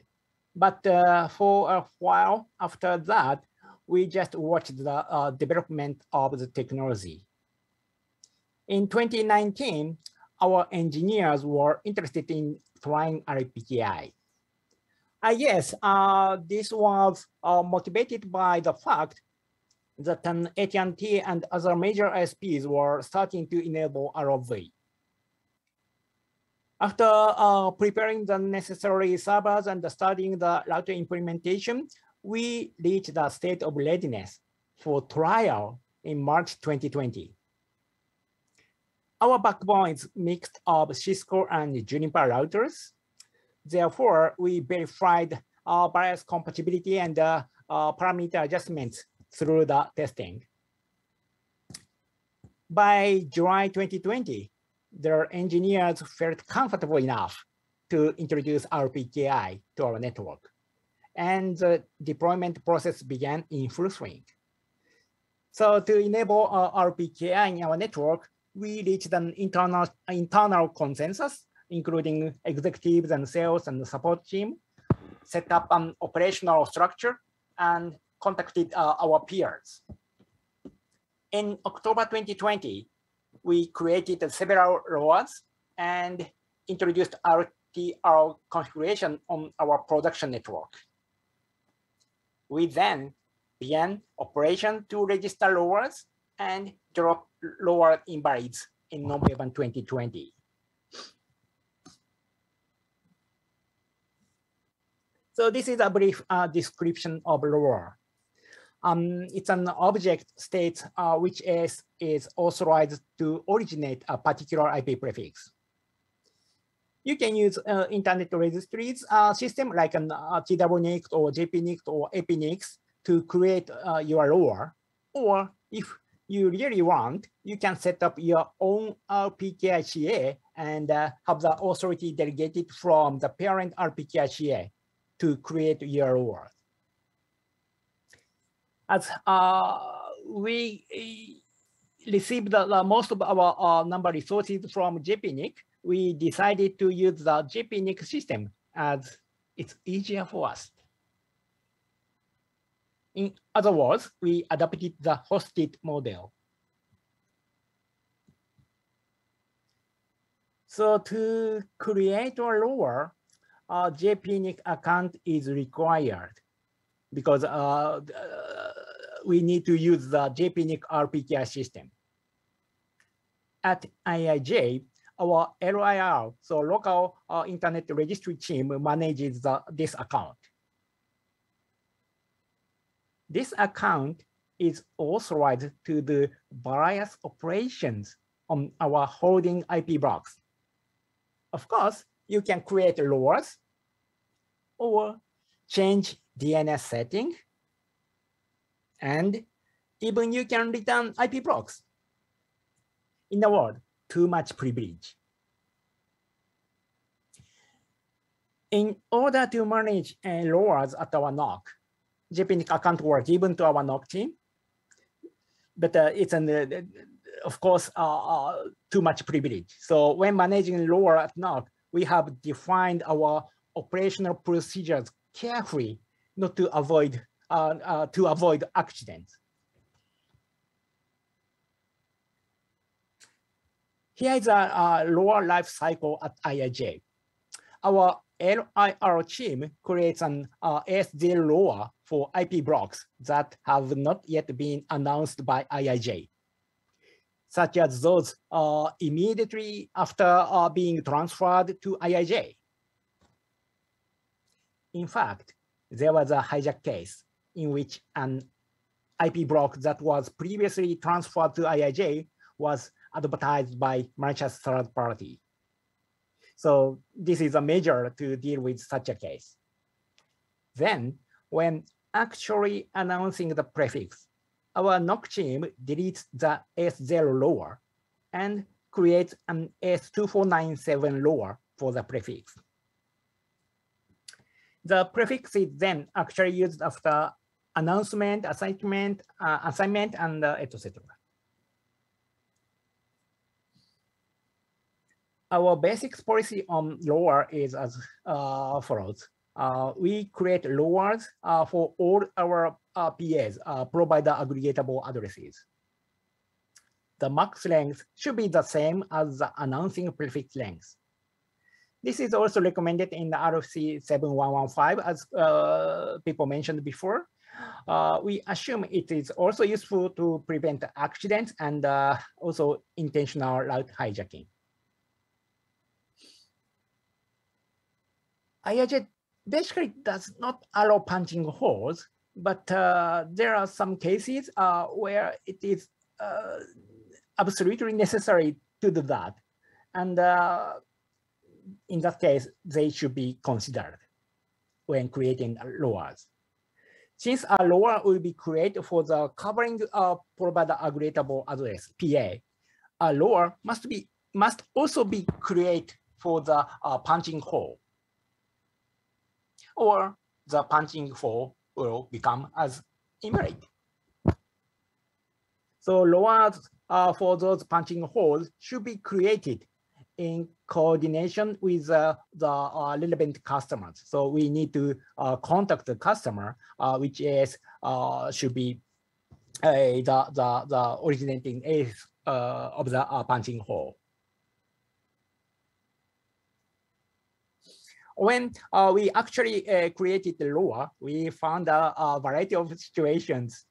It's interesting. First, historical number resources tend to have some trouble. IIJ receives most of the number resources from JPNIC, the Japanese NIR, because RPK relies on the hierarchical chain of trust. The handling of these historical resources must be completely consistent between APNIC and JPNIC. But there have been some problems. Fortunately, it has gradually improved and has become almost a non-issue nowadays. So thank you for all the people behind this thing. The next interesting case is reallocation. In this case, the entire PA block was reallocated to a customer, and that customer is announcing the prefix from their AS. Yeah, we have such a coordination. In this case, we must contact the customer to ask about their willingness to create an LoRa and punching holes. It may be used temporarily for DOS protection and etc. and requires careful confirmation of details, even if it is not currently being announced.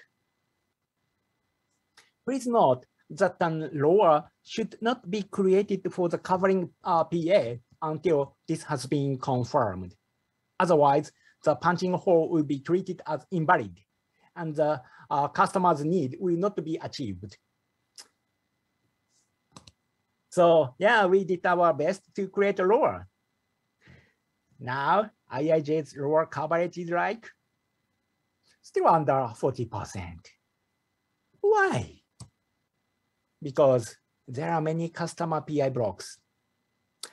As I said at the beginning, IIJ's customers include huge companies, government agencies, and universities, which often hold their own PI blocks, provide independent address blocks.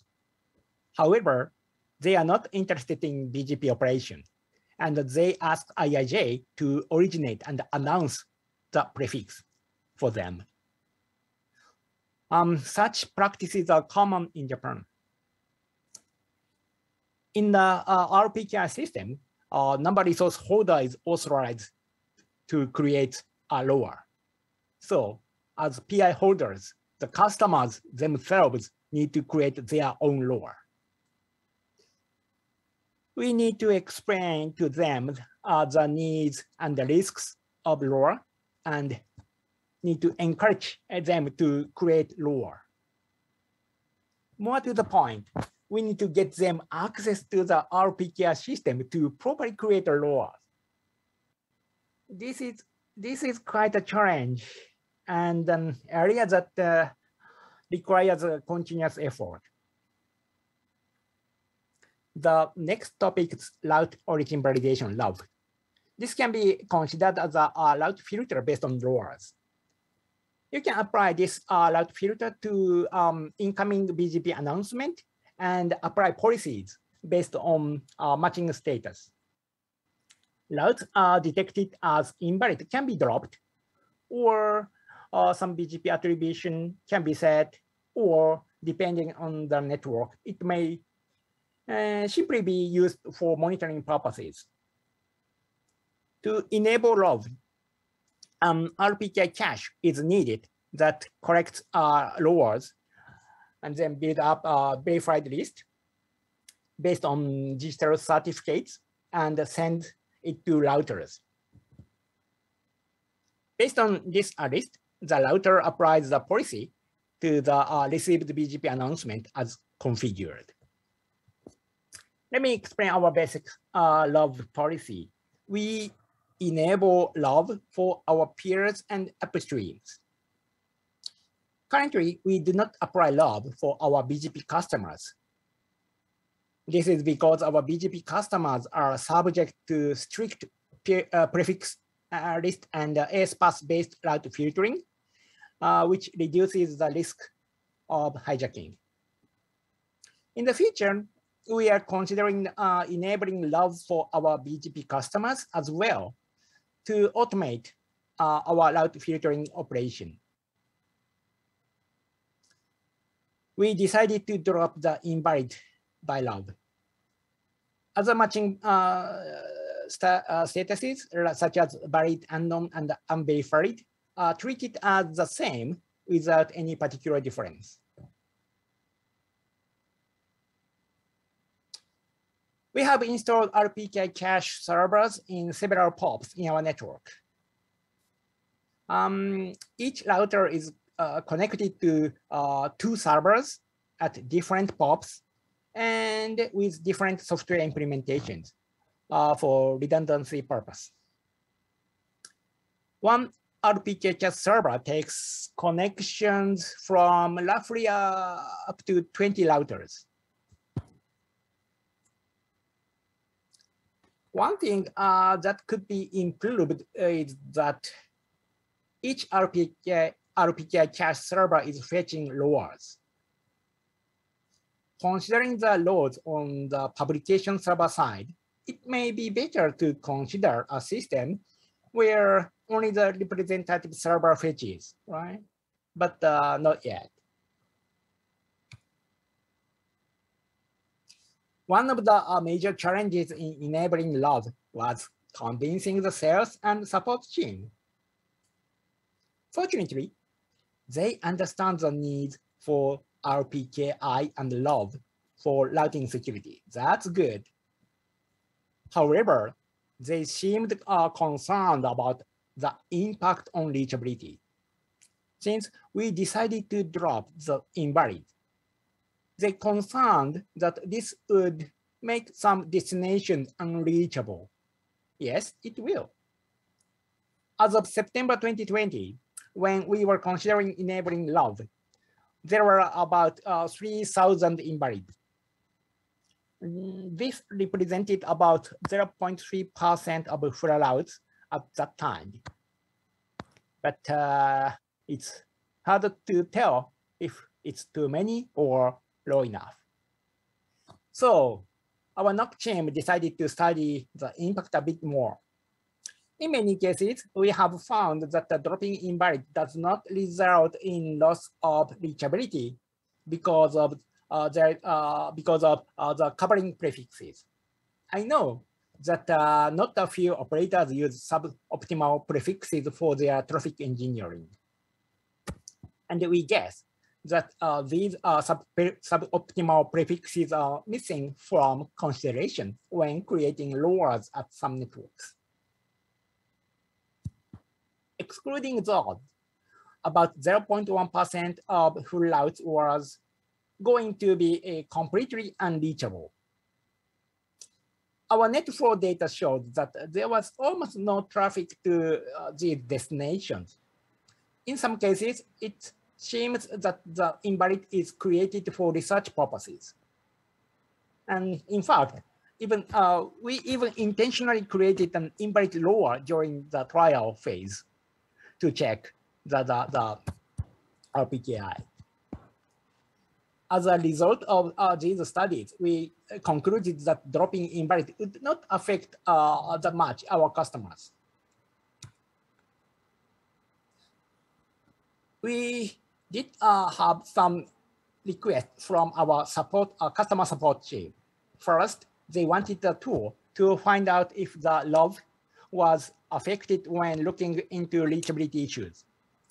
So we have developed some tools. For example, Looking Glass, which allows you to check a route announcement, to check the status of RPKI, list of routes currently dropped by love. Also, some requested that the number of invalids should be reduced because it's not good situation to have so many invalids. I agree. So I encourage operators to carefully create rules. We decided not to announce the rollout of love to the entire customer base, since this is about AS operations and route filters. It is not necessary to explain this to individual customers who are not very relevant. Instead, we decided to showcase our activities via IAJ's technical blog and JANOG and other communities. Now about the actual love rollout. The configuration was applied to about 2,000 BG peers. We have done a phase rollout. First, we set the local preference for the invalid route to 0 on all peers. Then, step by step, the configuration was changed to drop invalids. First in Asia-Pac and Europe, then US. In this way, we have created a situation where traffic for invalid is routed through a specific upstream link. After confirming that this traffic is low enough, we finally dropped the invalid from the upstream as well. And we are now in a state to drop all the invalid. So far, non-compliant. Monitoring is important to ensure that the system you're operating is working properly. As for the RPKI cache, various metrics are visible. Oops, sorry. My mistake. I'll share again.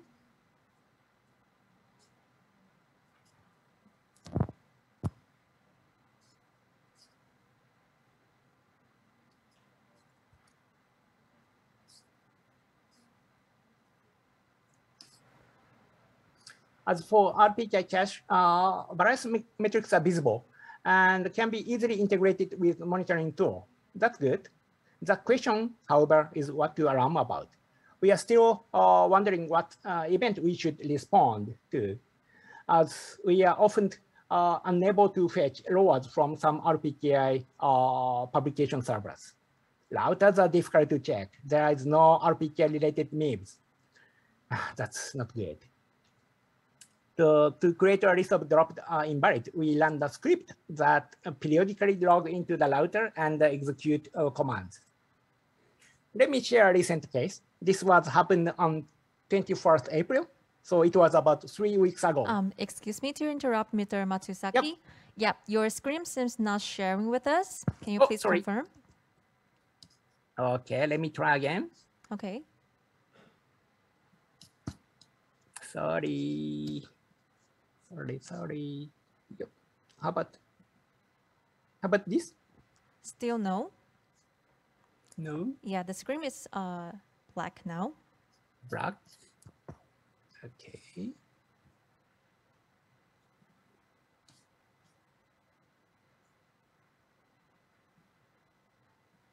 Okay, how about this? Good? Yes, thank you. Thank you very much. Sorry. So let me share a recent case. This was happened on 21st April. So yeah, again, it's 3 weeks ago. Certain European network suddenly started to announce our PA blocks. We didn't ask it. This announcement was only observed at an Amsterdam node of libraries. So since it's received only from the specific S-path, we assume that the prefix reached the libraries through routers with no route filtering, no love. After contacting the S in question, the announcement was stopped. However, they did not explain why it happened. As far as checking traffic trends and net flow data, there was no impact on customers. Maybe it is because of our ROA. So summary, it took roughly 1 year to deploy. Monitoring still needs to be improved. We are happy to have created lower because we can explain to our customer that in cases like the one I just mentioned, we did what we could, and we did it well in advance. Finally, I would like to ask you all a favor. When creating laws, please be careful not to create unintended invalid. That's all. Thank you very much. Thanks, thanks, Mas, wonderful presentation for sharing the experience of IIJ's PKI deployments in 1 year. It's very wonderful. So we open some questions for the audience. If you have any question or comments, you can leave your message on site or online. Okay, so thank you, Mr. Gu, for moderating the session. And unfortunately, due to time constraint, maybe if you can invite our panelists to make a short conclusion for this session, and so that we can make way for the next session. Thank you. Okay, thanks. So maybe all three speakers and share the brief 1 minute conclusion for your experience. Do you think what's a good time for ISP to make a decision to enable RV to filtering the embedded route? Do you have any idea? Maybe Dave? For me, it's not about waiting for the rest of the world to catch up. I think you should be filtering invalids as soon as practical. Don't rely on your upstreams to do your security. It's your network, your rules. You do your own route origin validation. Don't wait for invalids to drop down to something, fictitious number, because I think there'll always be bad invalids, wrongly created invalids there anyway.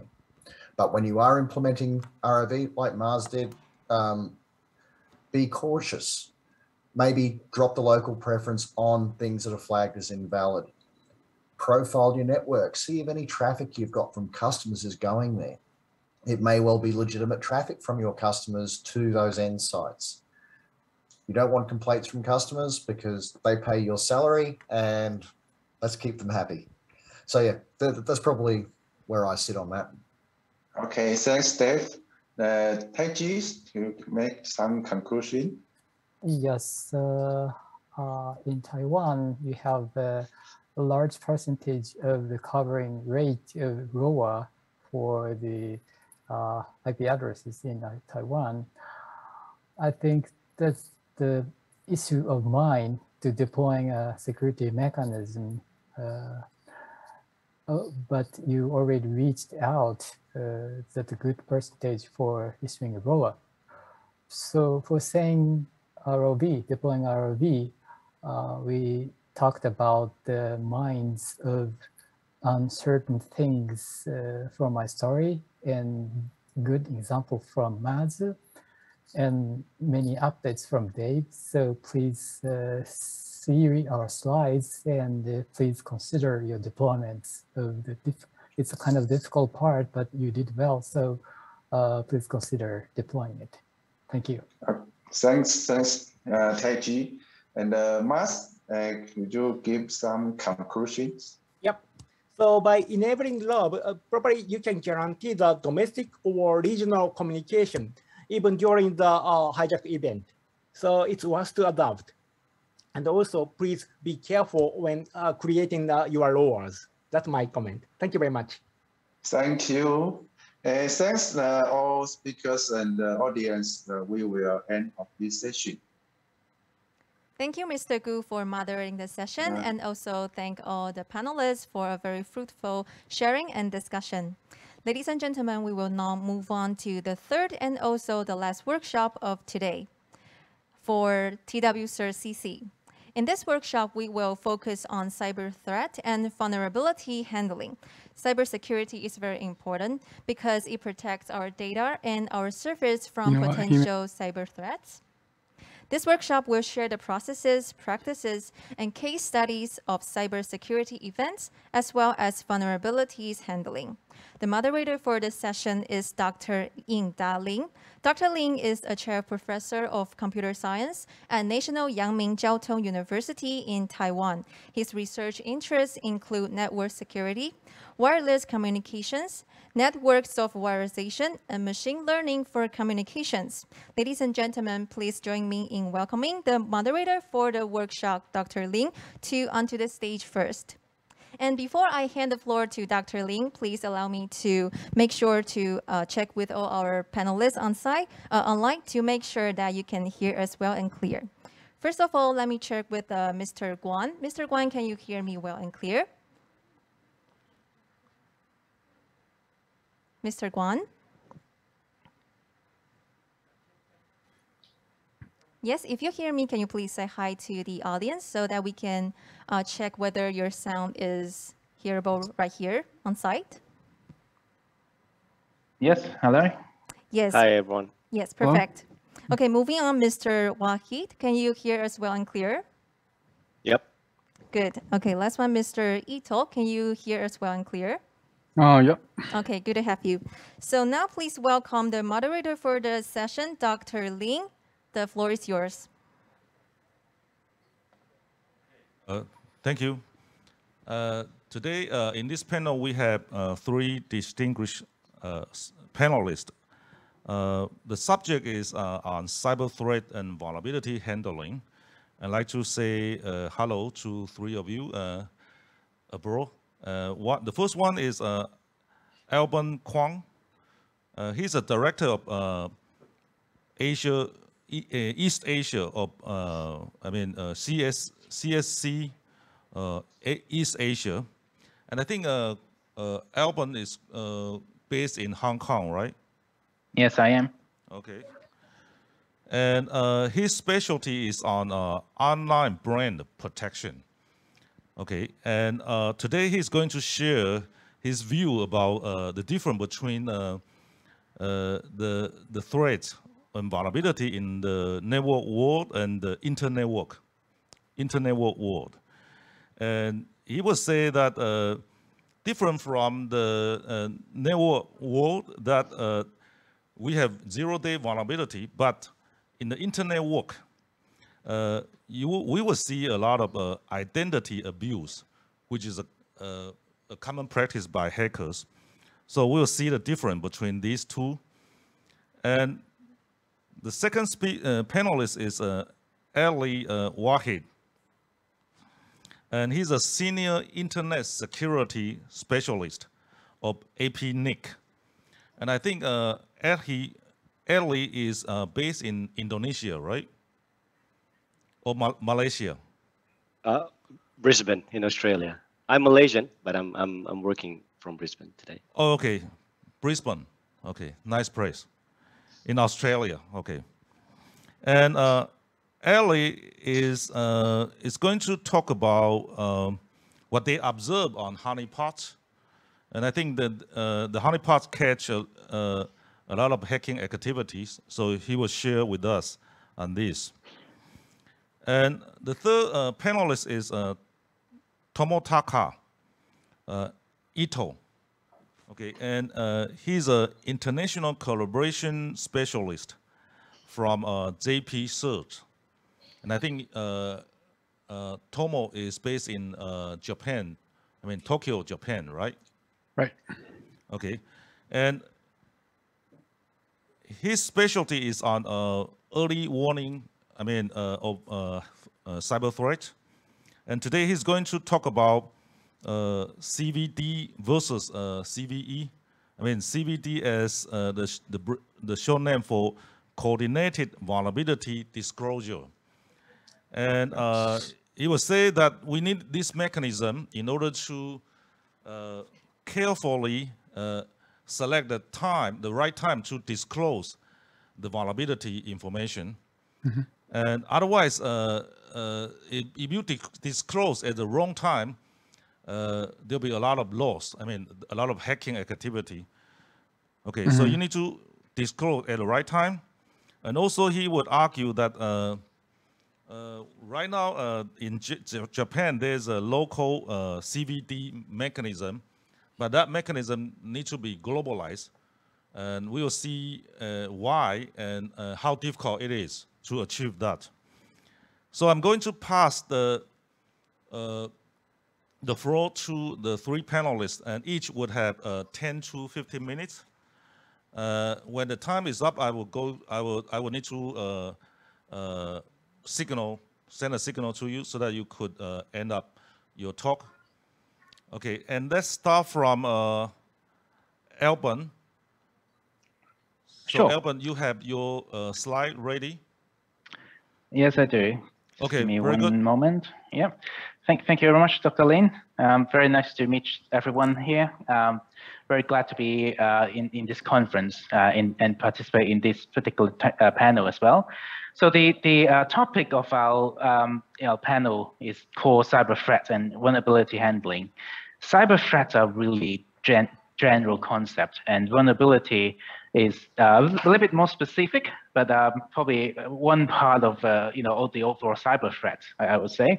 My part is that I'm going to talk more about the cyber threat side in a broader sense, and hopefully give you a little bit more insight into how we see things.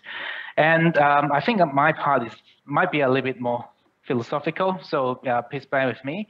So in terms of agenda, this is what I'm going to talk about. I'm going to talk about, I'm trying to distinguish two things. When we come into, cybersecurity threats and handling, a lot of times that we look into is how do we prevent threats from entering my network? But there are actually a lot of threats that actually happens outside the networking world, in the internet working world. So what's the difference? What's the nature outside the network? And the second part would be, how are these threats impacting our organization, the network side?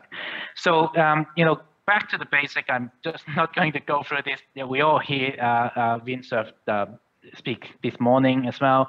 So the internet is founded by Vince and Bob as one of the two founders, and certainly we know that there's the TCP, IP protocols, domain name, DNS, BGP, this kind of fundamental building blocks of the internet itself. In a nutshell, internet works like a really simple graph that I made up myself, like a road. The key thing is that you have some packages, and you want to deliver to a destination, and there's many different parts in the internet that enable you to deliver that. And the problem is that you don't always get to deliver, and threats can actually happen there to redivert the traffics. So people can attacks can actually happen over here as well. So from my perspective, there are two dimensions of cyber threats. The first part would be, as I mentioned before, the network part. In the network part, a lot of the times we are talking about intrusion detection, prevention of people coming in to my network. The whole CIA triad thing. But there are also the other side of the things. So the inter-network side. So in the inter-network side, it's really talking about how do we actually how do we communicate between different networks and individual to networks. So and this is within this kind the inter-network side, it is not always about intrusion detection. It is a lot more about identity abuse, or what we call left of the hack. So the network side can be very technical, because you have to be aware of a lot of the technical things. But outside that, a lot of the time it's non-technical. Actually, it's mostly about identity abuse. I'll talk about this concept a little bit more later. So if you are to try compare and contrast the two, network security are really based upon the OSI model. The inter-network side based upon the TCP/IP model. you know, the internet world doesn't really like layering. In the network side, we always emphasize zero trust. It's not that we don't emphasize zero trust on the internet side, but the foundation of internet is all about trust. You know, you know, when you look into the DNS protocol, the BGP protocol, there's hardly any security that you can speak of. We're trying to add on security there, but you know, the foundation of it is that I have to trust who we are communicating with. To be honest, the other side is that a lot of the engineers don't really care about that because it's outside the network, so it's not really my problem. So the nature of issues exists between the internet world and the in-network world could be quite different. And the interconnection between networks happens on the foundation protocol of the internet itself. You know, a lot of times it's just domain name, IP address to kind of locate people, DNS and IP address to you know, and the BGP to you know, determine the traffic routing and where to find things, encryptions, and things like that. So it's not really highly technical. A lot of these things are foundational. So what are the problems? Let me just quickly define this for you. So this is you know, a Russia hacking group. There are three main types of hacker groups. I'm not going to go through all these, but if you analyze this and you look into how they initiate attacks, you will find that a lot of the time they initiate attacks via phishing attacks, and sometimes they initiate attack via domain name registration because they have to register a domain name that looks similar to the you know, victims that they're trying to attack.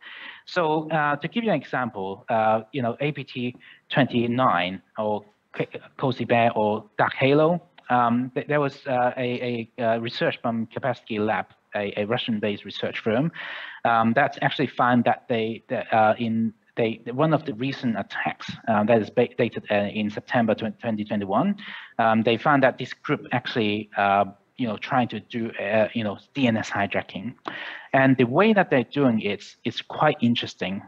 It is the article basically say that we don't actually know how they actually do this, but they obtain the credential of the control panel of the registrar, and with that they're actually able to steal a lot of the information from the victim. They're targeting a lot of the governmental organization and large government-related organizations. So in what they do actually is that they you know, the Dark Halo is actually trying to implant malware by sending a phishing emails using the official email address, and they are able to do so because they're able to control the domain name and change the name server record to a DNS server that's controlled by the hacker, and by doing so, they can redirect the Mnemonics record to a you know, mail server that is controlled by them, and they can send a official email using that email, that domain name. So it is kind of like a ultimate phishing attack if you think about that. You know, and the way that they're doing it is exactly you know, quite simple. There's back in 2019, a hacker group called TWCERT basically do the same exact attack, and but at that time they're just stealing emails. This time they are able to implant malware by proactively sending emails as well. So this is you know, a very interesting thing because they are able to compromise the CIA triad, the network, without touching the network at all. So this is a illustration of how it works, like domain name links to certain name server records, link to DNS, and link to everything else. If you change that, you know, basically you can change everything. You can take down everything without touching the network. So that's something that you know, domain name DNS exists on the internet world. It's not always controllable by the organization. To be honest, it's relying on third party, but that's how they can do it as well. So the second problem is that they are, you know, these kind of internet world problem are also, you know, the source of other types of attacks. You know, on the red side, you know, I'm the CEO sending money here, you know, these kind of things. Normal things that a lot of organizations try to prevent, because that's really the source of all the malware, ransomware problems, or a lot of time these are, and these kind of attacks initiate by some of your identity abuse. So, for example, this is a real email phishing emails. Basically, they use a typo domain name national with a typo there. They will do a lot of things to kind of trick people. I'm not going to go through this in details, but as you can see, this is a identity abuse in a nutshell, because they try to use a domain name that does not exist in your network, and you have no control over.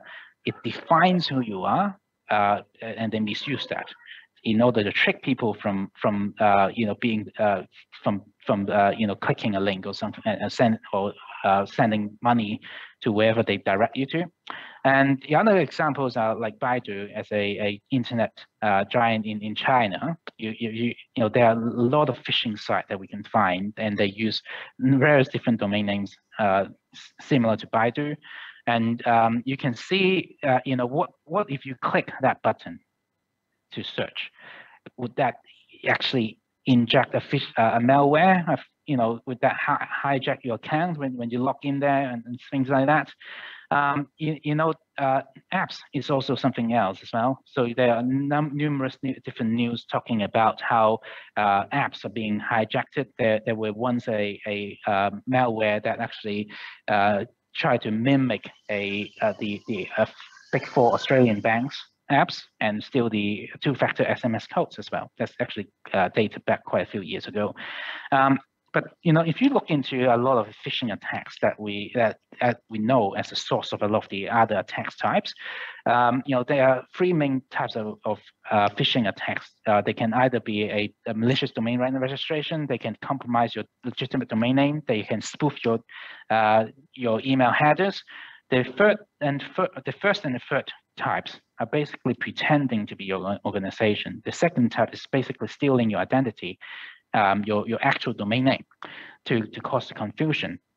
All three types are linked to some kind of identity abuse as well. So handling in practice really quickly is that when you there are different types of asset available, that your company control and identify you. It could be your website, it could be your social media, your apps. There are different types of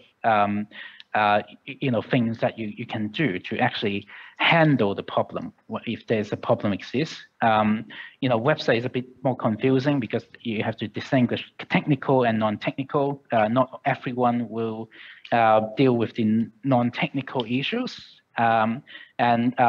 This is actually a topic for another day. Tomorrow we'll be talking about DNS abuse, and this has a lot to do with DNS abuse and how do we actually handle a threat like this. And you can see that not everywhere, if you complain about it, not everything is effective. And one of the things that is confusing as well is a lot of this kind of abuse of your identity to try to inject malware or whatnot does not always qualify as a technical abuse. It's not a cyber attack per se. Just to take an example of that Baidu example I showed before, how can you really say they are actually launching an attack if the login function is disabled? It's not a phishing attack. It's a brand abuse. They just mimic your site without your consent. So it's an intellectual property problem. But as soon as they enable that malware injection code or enable the login function, it become a technical abuse. And the line is blurring, and it's really hard for you to kind of distinguish the two. So, Alban, yep. 2 more minutes. Oh, yep. This is my last slide, basically. Oh, sorry. So, in order to in terms of how you actually handle it, I think a good thing is, having a, sorry, the slide doesn't work really well, a kind of a defense in depth approach. So first of all, you have to secure your identity in terms of, consolidating your domain name, make sure you have implement some kind of registry lock on the domain name, DNSSEC, have a good defensive domain portfolio against phishing attacks and things like that. And then you can start monitoring how your identity is being abused via technology. So you have to monitor your domain registration. You have to implement anti-fraud monitoring on email channels, website monitoring, apps monitoring, SSL transparency lock monitoring, SSL management itself. So when you do this, then you expand out your defense against all this identity abuse. The last one would be to operationalize this, and in terms of having some kind of 24/7 takedown, you have to properly operationalize it, because a lot of the time you will find that the problem is not technical. You can't say it is a technical abuse where I can just say that this is a malicious IP address or malicious domain name. It's not always works like this. A lot of the time it's blur. So what my recommendation is that you have to look at it from a cybersecurity and legal perspective, because as long as it doesn't really fit the technical definition of a phishing site, or you can't find that malware, then it is an intellectual property problem. It is still a problem. It could become a technical problem the next second. But in order to defend it properly and proactively, you have to have both perspectives built in your operation. So that would be my slide. Thank you very much. Thank you, Album. Next, we will have Ellie. Ellie, you have the floor. All right, thank you, Doctor. Let me just set up my slides. 1 second. All right, I'm gonna ask the famous question. Can you see my slides? Yes, all right, cool. Thank you. Ni hao, good afternoon, everyone. Thank you for having me today in this event. I'll just go straight to the presentation because I'm really interested in the discussion that can take place afterwards. The perspective that I will share today is on the attacker side. So the topic of my presentation is understanding attackers' infrastructure. Dr. Lin had already give a short introduction of myself, but I would like to connect with all of you wherever you are in the room or following online. Dr. Lin mentioned about the HoneyNet project. So this talk is based on that. We run a community HoneyNet project for a couple of years now. In fact, last year at this event, I presented on what is hitting my honeypot. So if you're interested to see other stories related to the honeypots or the origin and history, check out that presentation or contact me. I'll give you the slides. The honeypots that we run has many objectives. One is awareness and education, like this session here, to educate folks what is going on in the cyber criminal world, how attacks happen, and what are the steps that are needed for mitigation, things like that. But we also focus on things like detection, threat sharing. So the things that we collect, we do share it widely with other CERTs, other organizations like the Shadow Server Foundation.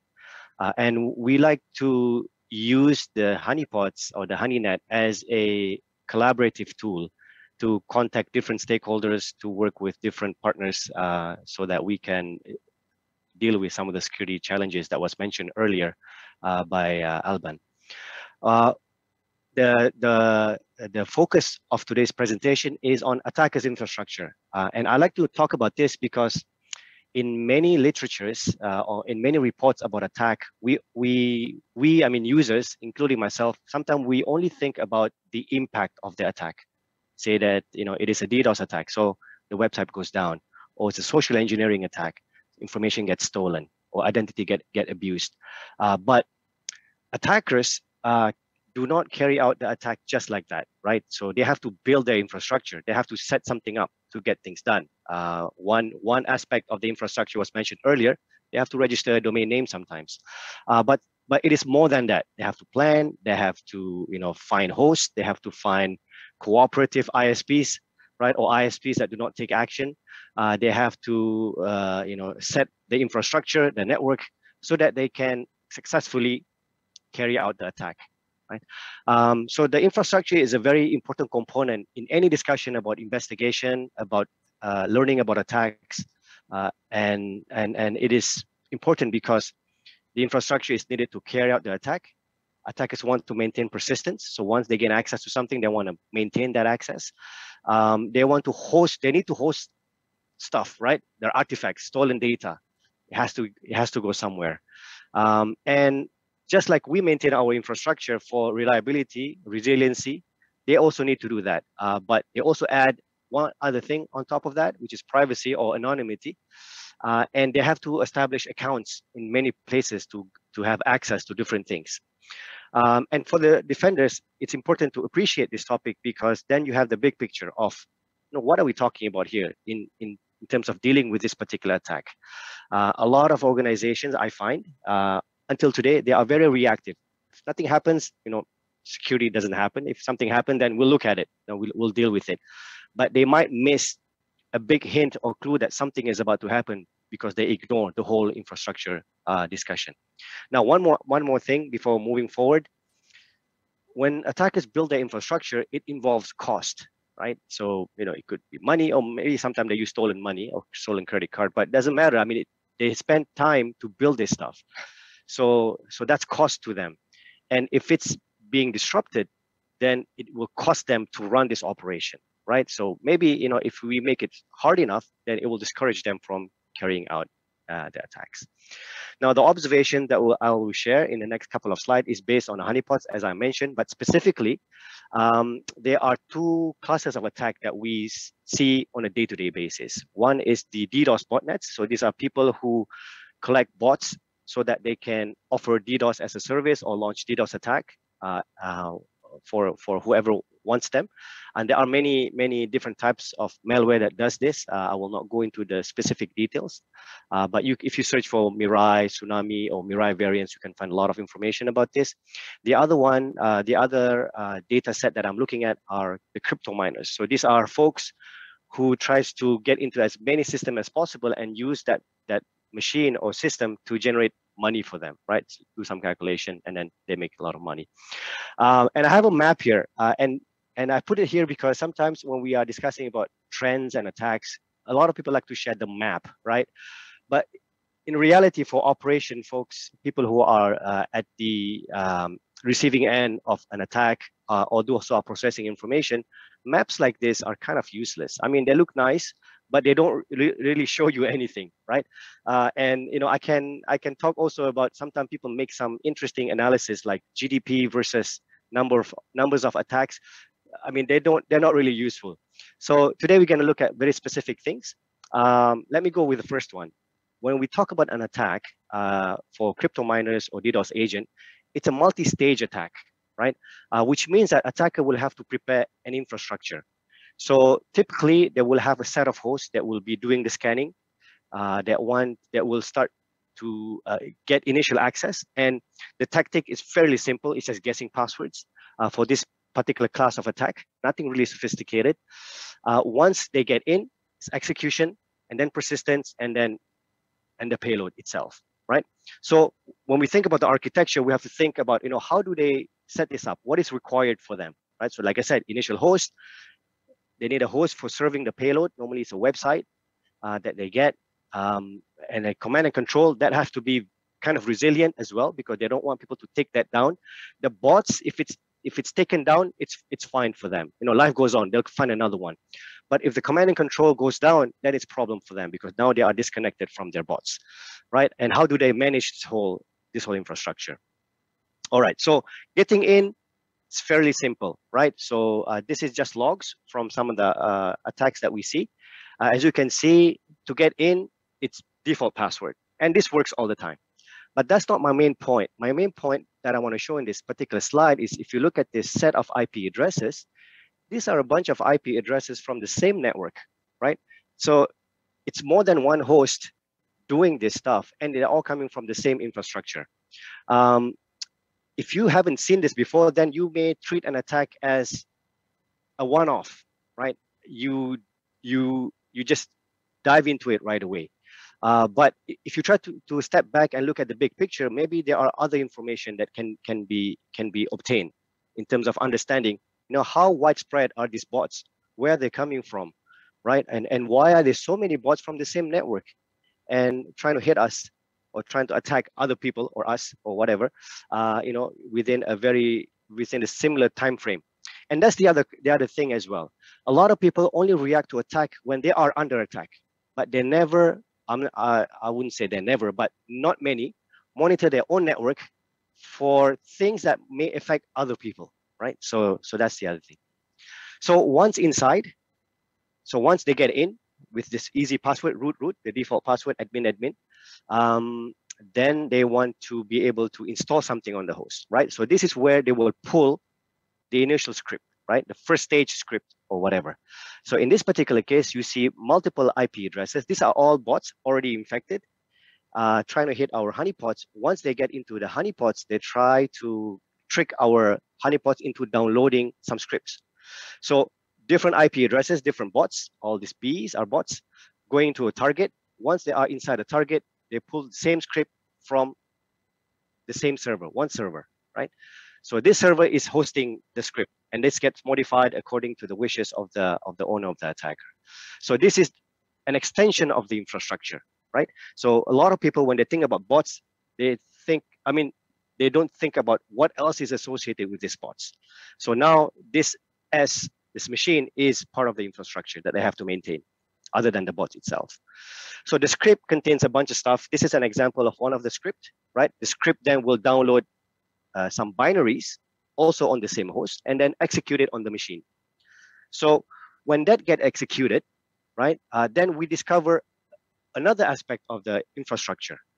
In this particular case, it's the command and control. So this is an alert from an intrusion detection system called Surikara. So what I want to show you here is that initially the compromised host or the honeypot download the binary, right? So that's this one, right? So, and it says, it's downloading ELF file from a particular host, but 2 minutes after that, but 2 minutes after that, then there is an IRC connection, right? So IRC protocol connection to a different host, right? So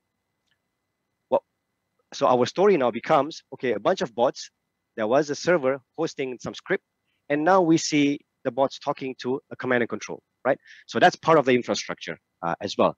Now, if we look beyond the infrastructure, right, then we will start thinking, well, then how do the attackers access the infrastructure? How do they maintain their anonymity? Maybe they use VPN, maybe they use Tor, maybe they use some other things, right? What if this C2 is taken down? Can they switch quickly to another one?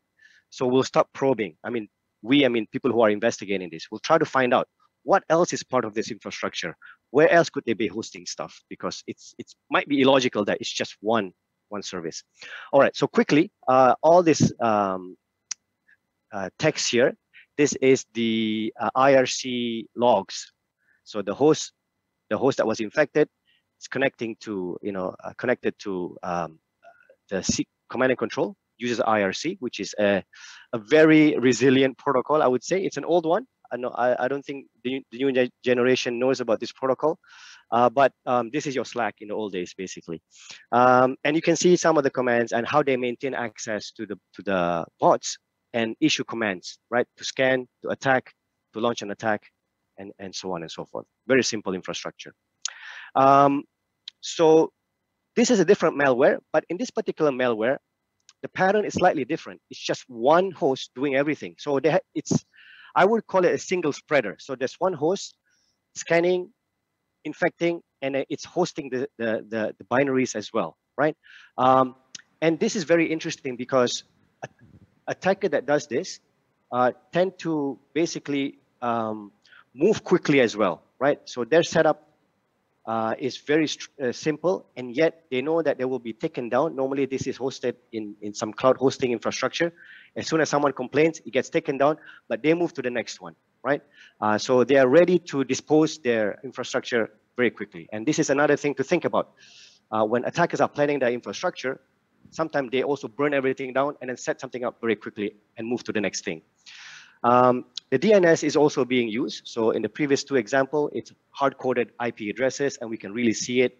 But DNS is also being used, which means that they must have an effort to register the domain names, maintain it, and the DNS give them an edge because they can also point the DNS to multiple IP addresses. So it's no longer than you are taking down one IP address.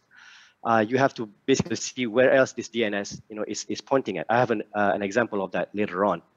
But the other example that I want to share with you here is, if you look at the example down here, it's pastebin.com. So we also see that sometimes they use good guys infrastructure, like maybe it's Dropbox, maybe it's a website that is owned by others, and they implant their codes there or their scripts there, right?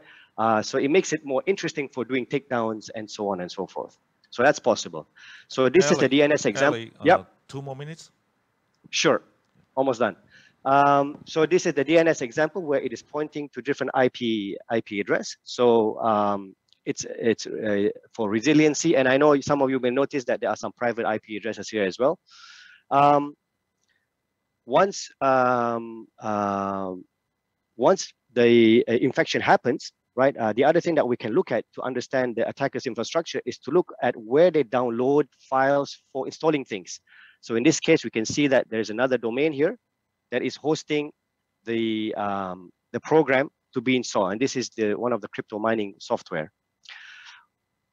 Last but not least, within the configuration, we can additionally find other information. So the crypto miners send their results at this URL, but also we have the wallet address of the attacker, right? So then we can see, what other access do they have, and you can piece the story together.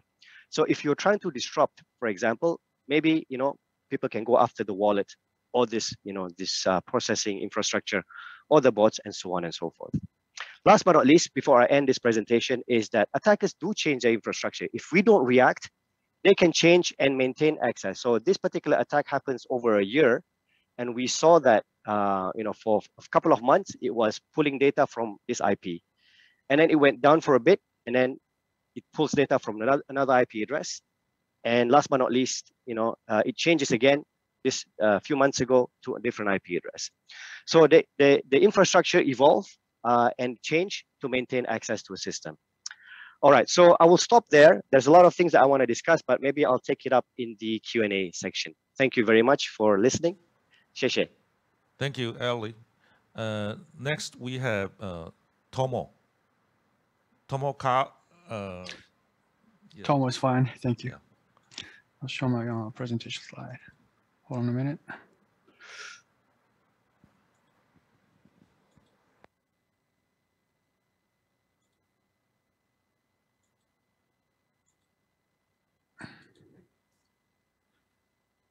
Can you see my screen? Awesome. I hope it's not in a presenter mode. Okay. So, okay, I'm Tomo Ito from JP-CERT. Thank you for your time today. I'll be discussing CVD and CVE.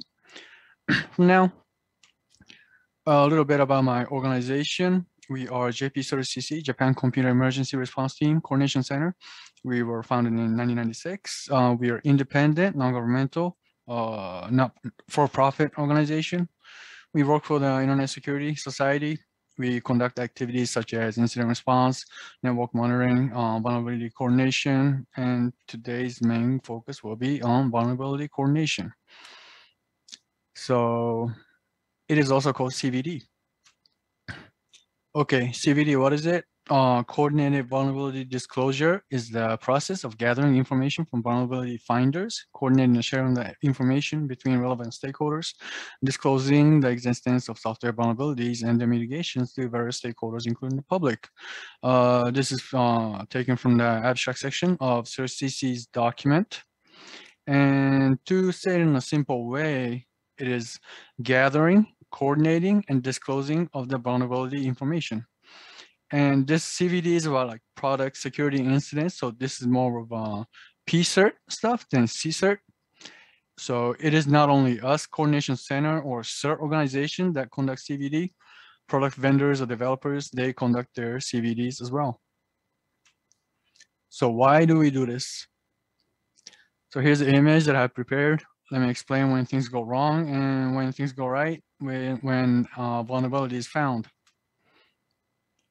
So first, a vulnerability is found. The issues are mainly found by the researching people. So this is the bad case. The vulnerability information may be disclosed to the public when there's no fix because the information was not reported to an entity that is responsible for the fix, or the information may be sold to black market. And from these sources, an attacker with malicious intent may obtain the information and use it for the attacks against people, places like factories, hospitals, pretty much anywhere, since anywhere is connected nowadays. However, this is a good case if the information is reported to the appropriate stakeholders, for example, like the vendors or developers or the coordinators, then the vendors can know about the information, create, patch, or update for the vulnerability, and maybe share information with the supplier. Like these all means it's the information is coordinated properly. And once the time comes, the information can be disclosed to the public and the users, and they can act like applying updates, patches, stuff like that.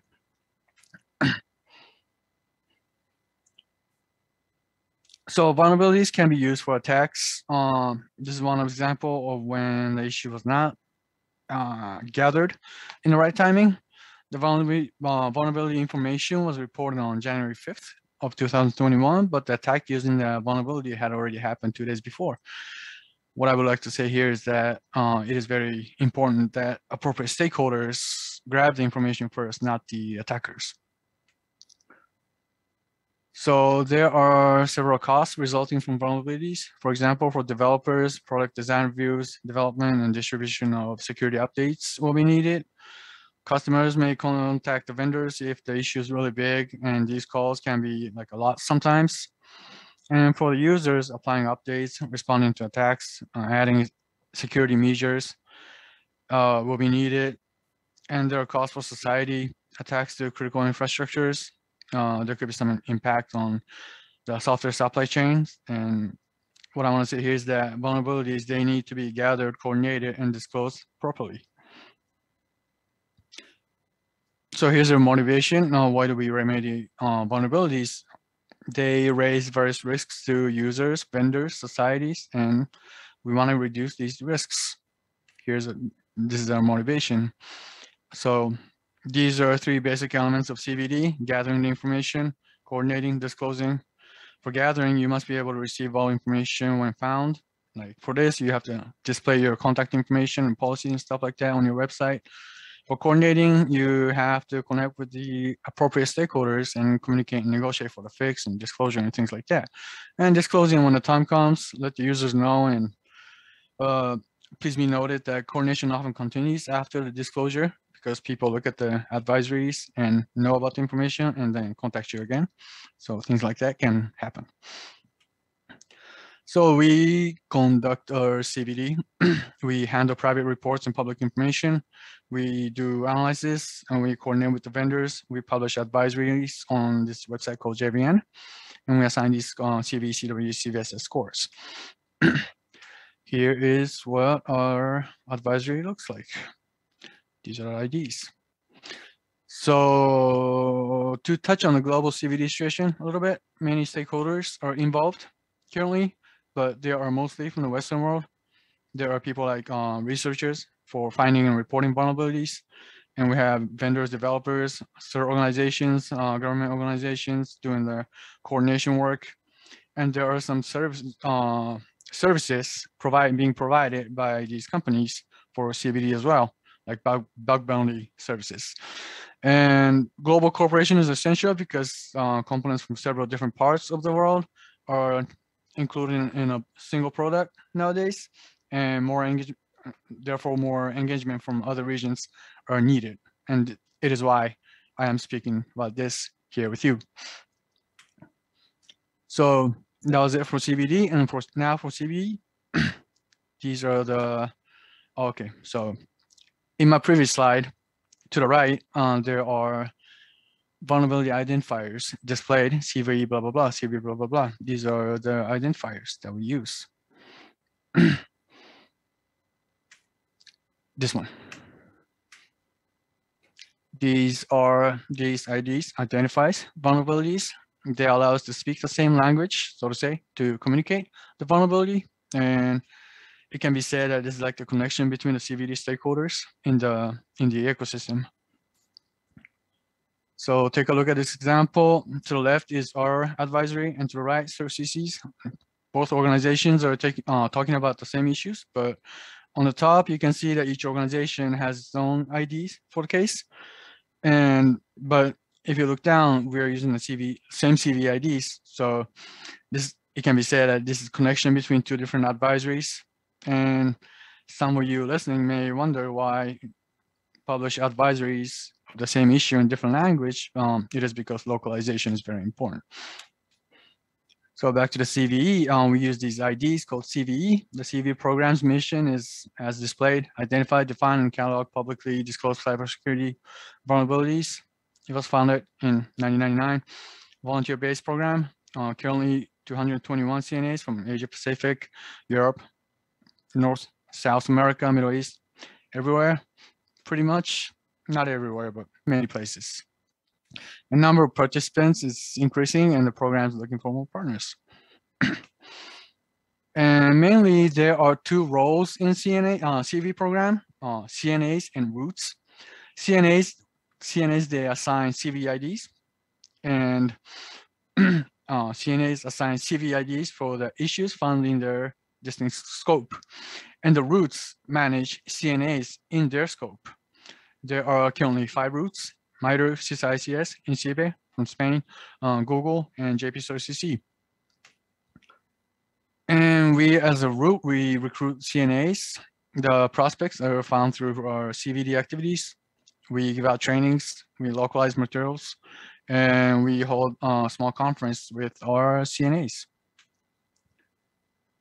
And we have 5 CNAs under our umbrella currently, and first line in Mitsubishi became CNAs, Nanishi and Toshiba, and last year Panasonic joined. And our root scope right now is Japan organizations, but we're planning on expanding this to Asia Pacific, and we're working on this right now. So summary, CVD is the process of reducing the risk to the users and society. And 3 basic elements of CVD are gathering, coordinating, and disclosing of vulnerability information. Components of many different countries and regions are included in single products, so global engagement is essential. And to the people who are listening, please, we would like you to think what your CVD role is, what you can do, know who your stakeholders are, consider becoming a CNA if you feel that you're appropriate for it in the future. And contact us if anything, like questions and comments if you have. All right, that was it. Thank you very much for listening. Thank you, Tomo. So now we have, how much time do we have left? About 25 minutes. 25 minutes? Very good. Okay, we can have a lot of questions in 25 minutes. So I'd like to, well, I have many questions to ask you guys, but I'll let the audience to ask first. Any question from the audience? Do you have any questions from our on-site or online audience?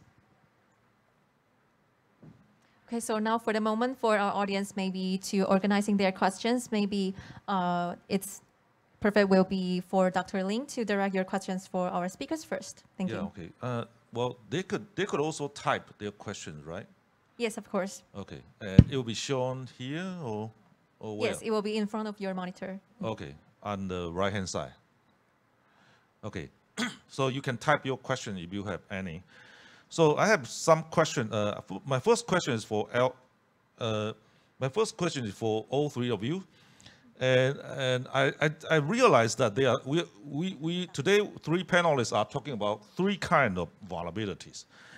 the 0 day mentioned by or handled by what Tomo is talking, that the 0 day there should be a system which is called CVD to gather the information and coordinate the information and then disclose the information at the right time.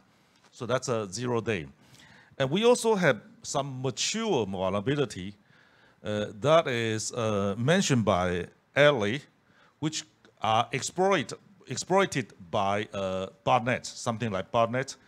That well, and we know botnet mostly they explore the well-known vulnerabilities that exist in many places.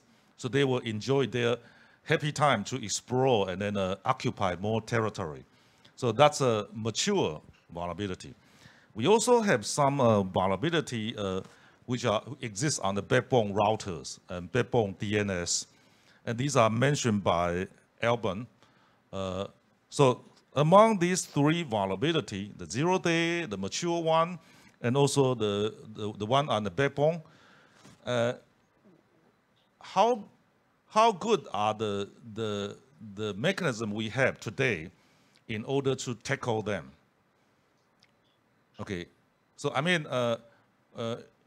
are we defending ourselves well enough in most part of the world in defending these three kind of attacks? Which part that we didn't do well, and which part we already did very well? So, can you three comment on this question first? I realize it's very interesting that you three guys happen to talk about three kind of vulnerability, three different kind of vulnerabilities. So I asked this question. Okay, so let's start from Alban. Yeah, maybe I'll go first. On my honest opinion, it depends on the geographic location. I think a lot of the US, Europe companies are doing a lot better. A lot of people have implemented some kind of, defense already. If you look into how they manage their what we call their digital asset or their digital identity, they are a lot more professionally managed. There's a lot more defense built either from a defensive portfolio perspective or monitoring and things like that. They are a lot more advanced. In the Asia Pacific region, I would say that we are lagging behind by quite a fair bit.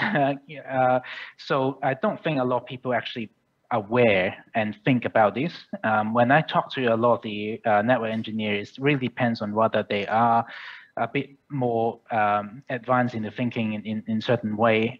Some people would basically just think that, yeah, well, and things like this doesn't really exist in my network, so it's not really my problem. When the problem arises, when there's an actual attack, I'll then deal with it, or they would agree that, yeah, this is something that is actually quite important to do, but I cannot get the budget to do it unless there's an actual attack that happens and I can justify it. So I think, the perspective and how people are responding to these kind of threats are quite different. And I think the Western world in general are a lot more advanced at the moment. Thank you, Alban. So next we have Tomo. You would like to go comment first? Oh, sure. So regarding the vulnerabilities that are being reported to for CVD purpose, it's similar to what Alban was saying. The Asia Pacific region, not so much adoption maybe as of yet. And for example, the US has like many companies or organizations that conduct CVDs regularly, normally. And for example, in Japan, there are still not enough companies with their vulnerability coordination policies, things like that. But at the same time, number in Asia Pacific is growing, I think. For example, TWCERT is a CNA, and they conduct CVD as well. So the number is increasing, I hope, but there are some adoption space left in such area. So our organization is intent is to spread more of CVD and CVE and adopt a culture of it. Okay, Ellie, you want to comment on this? Yeah. So I have 3 points on this. So one aspect of it is I agree with Alban. It depends. The answer is it depends. But it has to do more about preparation and maturity. So organizations or sometimes sectors in this industry, they can be more mature and more prepared. So they don't have any of this low-hanging fruits problem that I see in when we deploy the honeypots. Those are problems that you said it's a well-known problem. It's there. It's been around for a long time.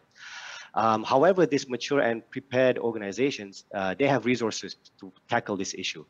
When I look back at my data, there is a segment that I think is very vulnerable, and this is the home users. And in fact, when I look at my data, a lot of the bots are actually from the Western world. And when talking about the architecture, the infrastructure, some of the infrastructure that is hard to be taken down, the graph that I show, the one that has been operating for almost a year and they just switch from one host to another, that's actually hosted in the West. So I think there are a couple of issues there. One is your own preparation, but also sometimes the effort that can take place across the globe. And I think this is Tomo's problem. Like not everybody is participating in this effort for coordination and collaboration. So that effort has to be scaled. I mean, we're still behind. And that's why we are still seeing that attackers are exploiting these low-hanging fruits. Easy for them to carry out. They get away with it. There's no implication for them whatsoever. And it is for us to try to convince everyone to be part of this, to monitor, detect, and help those who are not able to help themselves, like the home users. I mean, sometimes the problem is the home routers has default password, and we can blame the vendors for this. But if you expect the users to do it themselves, they won't, and they can't. So someone has to step in, right, and help them so that attackers cannot take advantage of that. So it's kind of a bigger issue there as well, I think. Yeah, so there are many low-hanging fruits in many places. And the answer really depends on regions, countries, and sectors and companies or organizations. So, okay, so there's no definite answer to rank these 3 types of vulnerability. And because the answer really vary depending on different factors. Thank you very much. And we have a question from the online audience. The question is, let me read this. Do you guys see this question? No? Let me read this. Ransomware attack is serious in the manufacturing industry. As a manufacturer, what are the top vulnerabilities that should be watched, especially in the OT side? Who would like to comment on this first?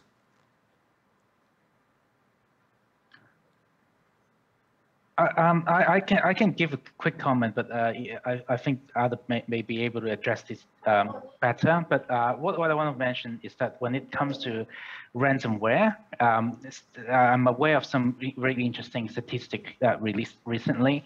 I think about close to 78% or something like that of the ransomware revenue actually go back into Russia when you trace the money. And Russia actually has a few really well-known ransomware group. One of them is called Conti. And Conti is a ransomware, it's basically the world's largest ransomware group. And recently they have released a lot of the, they got hacked by some of the Ukrainian cybersecurity experts, and they released a lot of the, basically all the chat log of that group. I haven't read it myself. I only read the summary, but someone else may be able to comment better than me. But I think that when you look into how these groups actually do the ransomware attack initially, is also through like phishing attacks, all these things, the basic things that we talk about. It's nothing. The initial attack a lot of the time is not really highly technical. It's it's still the same thing. They also speak of a scenario where the one of the group report to the manager saying that one of the domain name expires, so my whole campaign is ruined. Right, we have to restart the whole thing. So that's also reinforced what Ali mentioned about how there's a lot of cost. They have to subscribe to a lot of things, domain name registration and stuff like that, to carry out all these things. But what I would mention is that no matter how complex this is, as soon as you look into this as an external attack to your infrastructure, most of the time they go through the internet. And when it goes through the internet, it goes through the same basic infrastructure, and the attack types would be similar because that's how internet works, right? So what I talk about in terms of how they abuse your identity and stuff like that, it doesn't really prevent everything, but it's one of the kind of the important things to be aware of. I'll leave it to the others to comment further. Okay, Ellie and Tomo, you want to comment? Yeah, I'll jump in quickly. So I like this question because it looks at the problem from the organization's perspective. Now, I'm a bit unconventional about this because instead of looking at the names of the attacks, it's ransomware, phishing versus botnets and all of that, I think organizations should look at the risk for the organization. So what would really be present a risk to you, your customers and stakeholders? What type of activities? And I think if you categorize all of the attack, there are a couple of objectives, right? So one is disruption, one is stealing information, one is asking you for money, maybe another one is just destroying your business or something like that. The techniques vary. And I think if you look at ransomware gang or botnet gangs or whatever gangs, the techniques tend to be the same. They have to get inside, they have to install something, they have to send something out from the network. So there's a lot of similarities, and therefore the defense is quite similar, and it tends to be basic as well. So it's the backups, it's the awareness, it's monitoring the network, it's keeping yourself up to date with whatever is happening. But I think the answer lies with you, right? You can ask all experts, and they will give you 50 different answers, because it's what they work with all the time. So if you ask me, I'll say, botnets is the thing that you have to be careful about. You ask another person, it's ransomware, and so on and so forth. But at the end, it's about your organization. What are you scared most about in terms of damage or impact to the organization? And then go in a structured way. How do we defend against this? What are the best practices? How are others doing it? And get inputs that way. And you will find that a lot of the defense advice, the top 20 controls or whatever controls, are the basic things that we should be doing anyways. And it can help to prevent from some of these attacks from happening, or delay it at least. Thank you. Tomo, you want to comment? I'm not a pro on ransom, so what these two guys are saying. Okay. So one question, let me follow this question.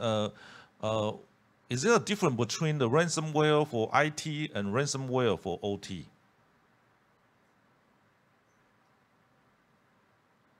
Who would like to comment on this? I can make a comment. I'm not sure if you should differentiate it that way, because so a ransomware, what it does is basically it locks up access to a system, right? And it prevents you from accessing that information or having that information. So the question is, I guess, where is this information? Is this information in your OT devices or system, or is it in your IT devices? It depends. So if someone really wants to disrupt your business, or and put you at ransom, they will go after those things. But do you have information in the OTs or in the ITs, right? Devices. So that's why I think the low-hanging fruits tends to be the desktops or the databases, right? And maybe not so much the actual devices running the OTs itself, because they may not contain that information. I'm not sure. I don't have any experience dealing with ransomware with OT system, but I would think along those lines. What they're after is information. Where is that information? Is it in the computer? Is it in the database? Is it in the server, right? So if they know where that information is, they can get there and lock it up. That's your ransomware for you, right? And they will have to devise a mechanism if it's a non-generic traditional system. They have to come up with with a plan to have access to those things, to unlock it, right? Once you pay and things like that.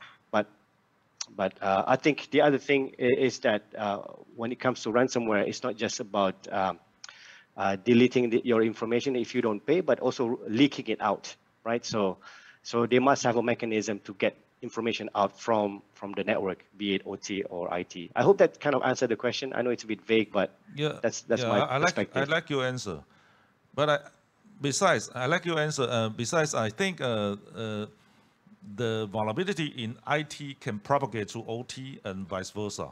So you not only need to secure your OT, but also you need to secure your IT, because they could propagate. Okay, so do we have more questions from the online or on-site audience? Any further questions? No? Okay, my next question will be to Album. That you were talking about it seemed to me that the BGP and DNS vulnerability, I mean, is about a management issue, not the technical issues. So, so how come the BGP and DNS, they are supposed to be managed by professional service providers, and how come they have that vulnerability to be abused by, with identity abuse? I mean, they are professional, they are not a small, medium enterprise. How come they still have this kind of management issues to be exploited?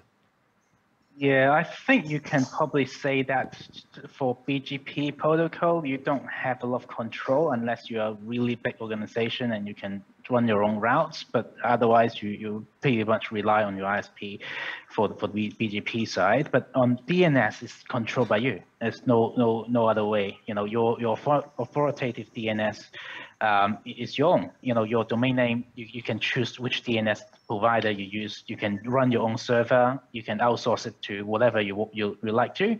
So it is really your thing. But I think the point is that when it there are something called digital asset that define who you are on the internet world. Domain name, DNS, your SSL is a digital asset as well. That is clearly the purpose of an SSL is to identify, who is the organization. So this digital asset define who you are, and it is really up to you to protect this identity. So there's a lot to do with mismanagement. I will agree, and management problem is a lot of the time, especially before in the last 5 years or so, it is one of the major problem. But there are also technical issue as well. So people can spoof your DNS, your domain name, to launch a DNS, to launch a phishing emails. You can do something about it. It's called DMARC. So why don't you do a DMARC protocol to protect that? People can issue SSL pretending to be you, and you can do something about it. It's called a CAA record, they can also launch some kind of man-in-the-middle attack to hijack your DNS traffic, to redirect your traffic to somewhere else. That applies to individuals as well. They can redirect traffic via the recursive server side. But as an organization, you have a lot more resources to control that, and the solution is technical solution. You can implement something called DNSSEC to mitigate this kind of risk. So there's a lot of things that you can do, both on the management and on the technical side, that you can do to protect the identity as well. Okay, thank you. My next question is to Ali, that since you are talking about the hackers would need to build their infrastructure in order to do their job, and is it difficult to track down their infrastructure and then destroy? For example, if I can trace down the command and control CNC server, if I can track down and identify, and then I try to destroy that, and it will turn the entire botnet useless. Is it difficult to do so? And how much can CTI, the cyber threat intelligence, help in order to trace down these particular spots?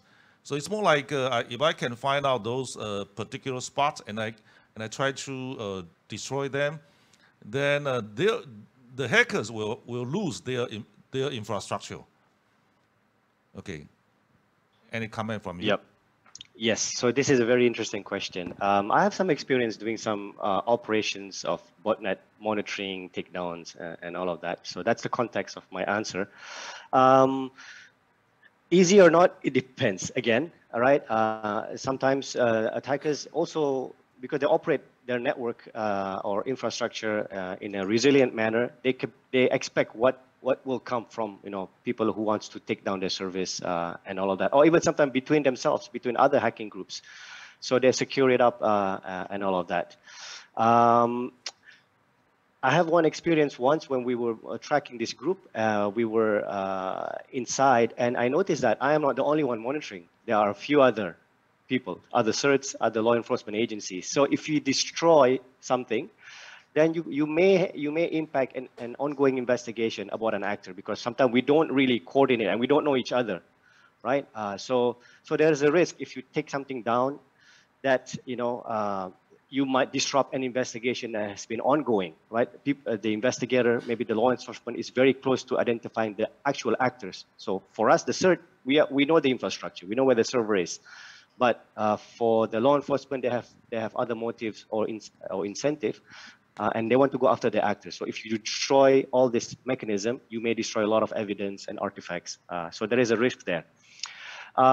Yes, attackers will lose control over the botnets, but sometimes they have mechanism to allow them to gain access back to those systems, right? So if they build some resiliency, right? Maybe they use, instead of the traditional command and control, maybe they use peer-to-peer networks. And there are bots like that, like Moses and things like that, where there is no central server to take down because they're all nodes connected to one another. One final thing, I think sometimes there are excitement about, let's hack back, let's go inside this host and clean them up. I think there is some legal issues there. Depending on where you are, this is probably not allowed because you are essentially hacking into someone else's systems. And there is a lot of risk as well. What if you are doing it wrong and you destroy someone else's machine or server at the same time? So there's a lot of discussion around this. So I think my advice would be, before doing any of this, talk to the legal team, talk to people who have done coordinated takedowns. The law enforcement agencies and many certs have done this to understand what are the risks involved. If you just simply take down a domain name, suddenly maybe some legit services are not able to access their service or become disabled, right? There are collateral damage as well that you have to find out. So I know that's not a straight answer, but I hope I will have thrown out some issues for people to think about when they think about this topic. Yeah, interesting question, interesting answer. So we shouldn't when we volunteer to be the policeman or army, we need to be careful. Yeah, thank you. Yes. Okay, I have one question for Tomo. When you talk about global, for the CVD mechanism to go global, and how difficult is it to turn it from a local CVD to a global one? And to me, it seems that there should be existing collaboration mechanism between the CERT worldwide. So how come it turns out to be a little bit more difficult than just through the existing CERT worldwide? Yeah. Well, unlike CCERT activities, this CVD activity is, how to say it, not too famous, I guess, and not many organizations still are not doing it. So I don't know. It still hasn't been done yet. It's just that's just how it is. So I don't think it would be too hard for some organizations to start doing the CVD activities. But one thing that's needed is that it is not well known. The situation is that it is not well known still. Like when you say CVD, a lot of people that's related to the security stuff, some of them, they don't know what CVD is. So I think the promotion is needed. Getting people to understand why it's important is needed, and setting up some rules for the coordinators or certs are needed as well. So we're working on it right now. So I think it's just not famous as of yet, as much. Okay, so that's well, that's new to me. I mean, that CVD is not popular today, because I thought it is a common practice today, but it's not. Mm-hmm. It's not yet. Too many organizations conduct CVD on their own. So. Okay, do you, Album and Ellie, do you want to comment on this? I mean, the mechanism of CVD, it seems to me it should be a common practice today, but it's not yet there. And is there a reason why? And what do people do now? Yeah, go ahead first. Yeah, I was going to say it's probably not popular because people don't have the resources, and many organizations like the CERTs, they're just consuming information and then doing more day-to-day operation, maybe lack of resources to dedicate for doing this kind of work. Although it's a very important work, as Tomo-san said. Okay. Yeah, I think my answer would be quite similar, because I talk to a lot of organizations directly as a vendor as well. So the feeling you have to remember is it's not that they don't understand this is something that they should do. It's really about resource and priority. And it just happens to be that, there are other more important things to do. So maybe in the APAC, Asia Pacific region, especially the overall maturity level has not reached to that level. So they have to do some of the more foundational security things first, and some of the other stuff just have to be, taking a backseat for the moment. So I think, as far as I understand, if you talk to some of the security experts, I do not believe they would say these are not important. They understand the importance, but nevertheless, doing it depends on priority and the money and resources. Indeed, that requires a professional team if we want to put that into a common practice. But with the effort from you guys, I think it will be a common practice in just a few years, hopefully. Hopefully. Okay. Definitely. Thank you very much. And do we have any other question from the audience? No more? Okay. And thank you for your interesting panel discussion. And also I also learned a lot from you guys. You guys are on the front line of the defense. Okay, thank you very much. Thank you. And hope to see you some other time, and physically, please, not online again. Okay. Looking forward to that. Thank you. Yeah. Thank you very much. Thank you. Bye. Bye-bye. Thank you very much. Bye. Okay, so that concludes the session today. Thank you. Thank you very much, Dr. Lin, for moderating the workshop, and also one big thank to all the panelists for a very lively discussion. Ladies and gentlemen, that brings us to the end of our first day forum. We appreciate all the speakers for the remarkable speeches, and we also thank everyone for your participation. We hope you found today's forum informative and insightful, and we also look forward to more fruitful discussion for tomorrow's forum. In the meantime, I would like to invite our participants to fill in an online questionnaire for now. If you are on-site participants, there are QR codes on the back of your badge. Please scan the QR code next to survey for the first date to fill in the questionnaire. For our online participants, please refer to the link in the chat box in WebEx or YouTube to fill in the questionnaire. We thank you for your response. Your feedback is highly valuable and appreciated. And that will be the end for today's session. Please remember to carry your personal belongings before leaving the venue. And we look forward to seeing you tomorrow. Thank you everyone once again for your participation. See you tomorrow.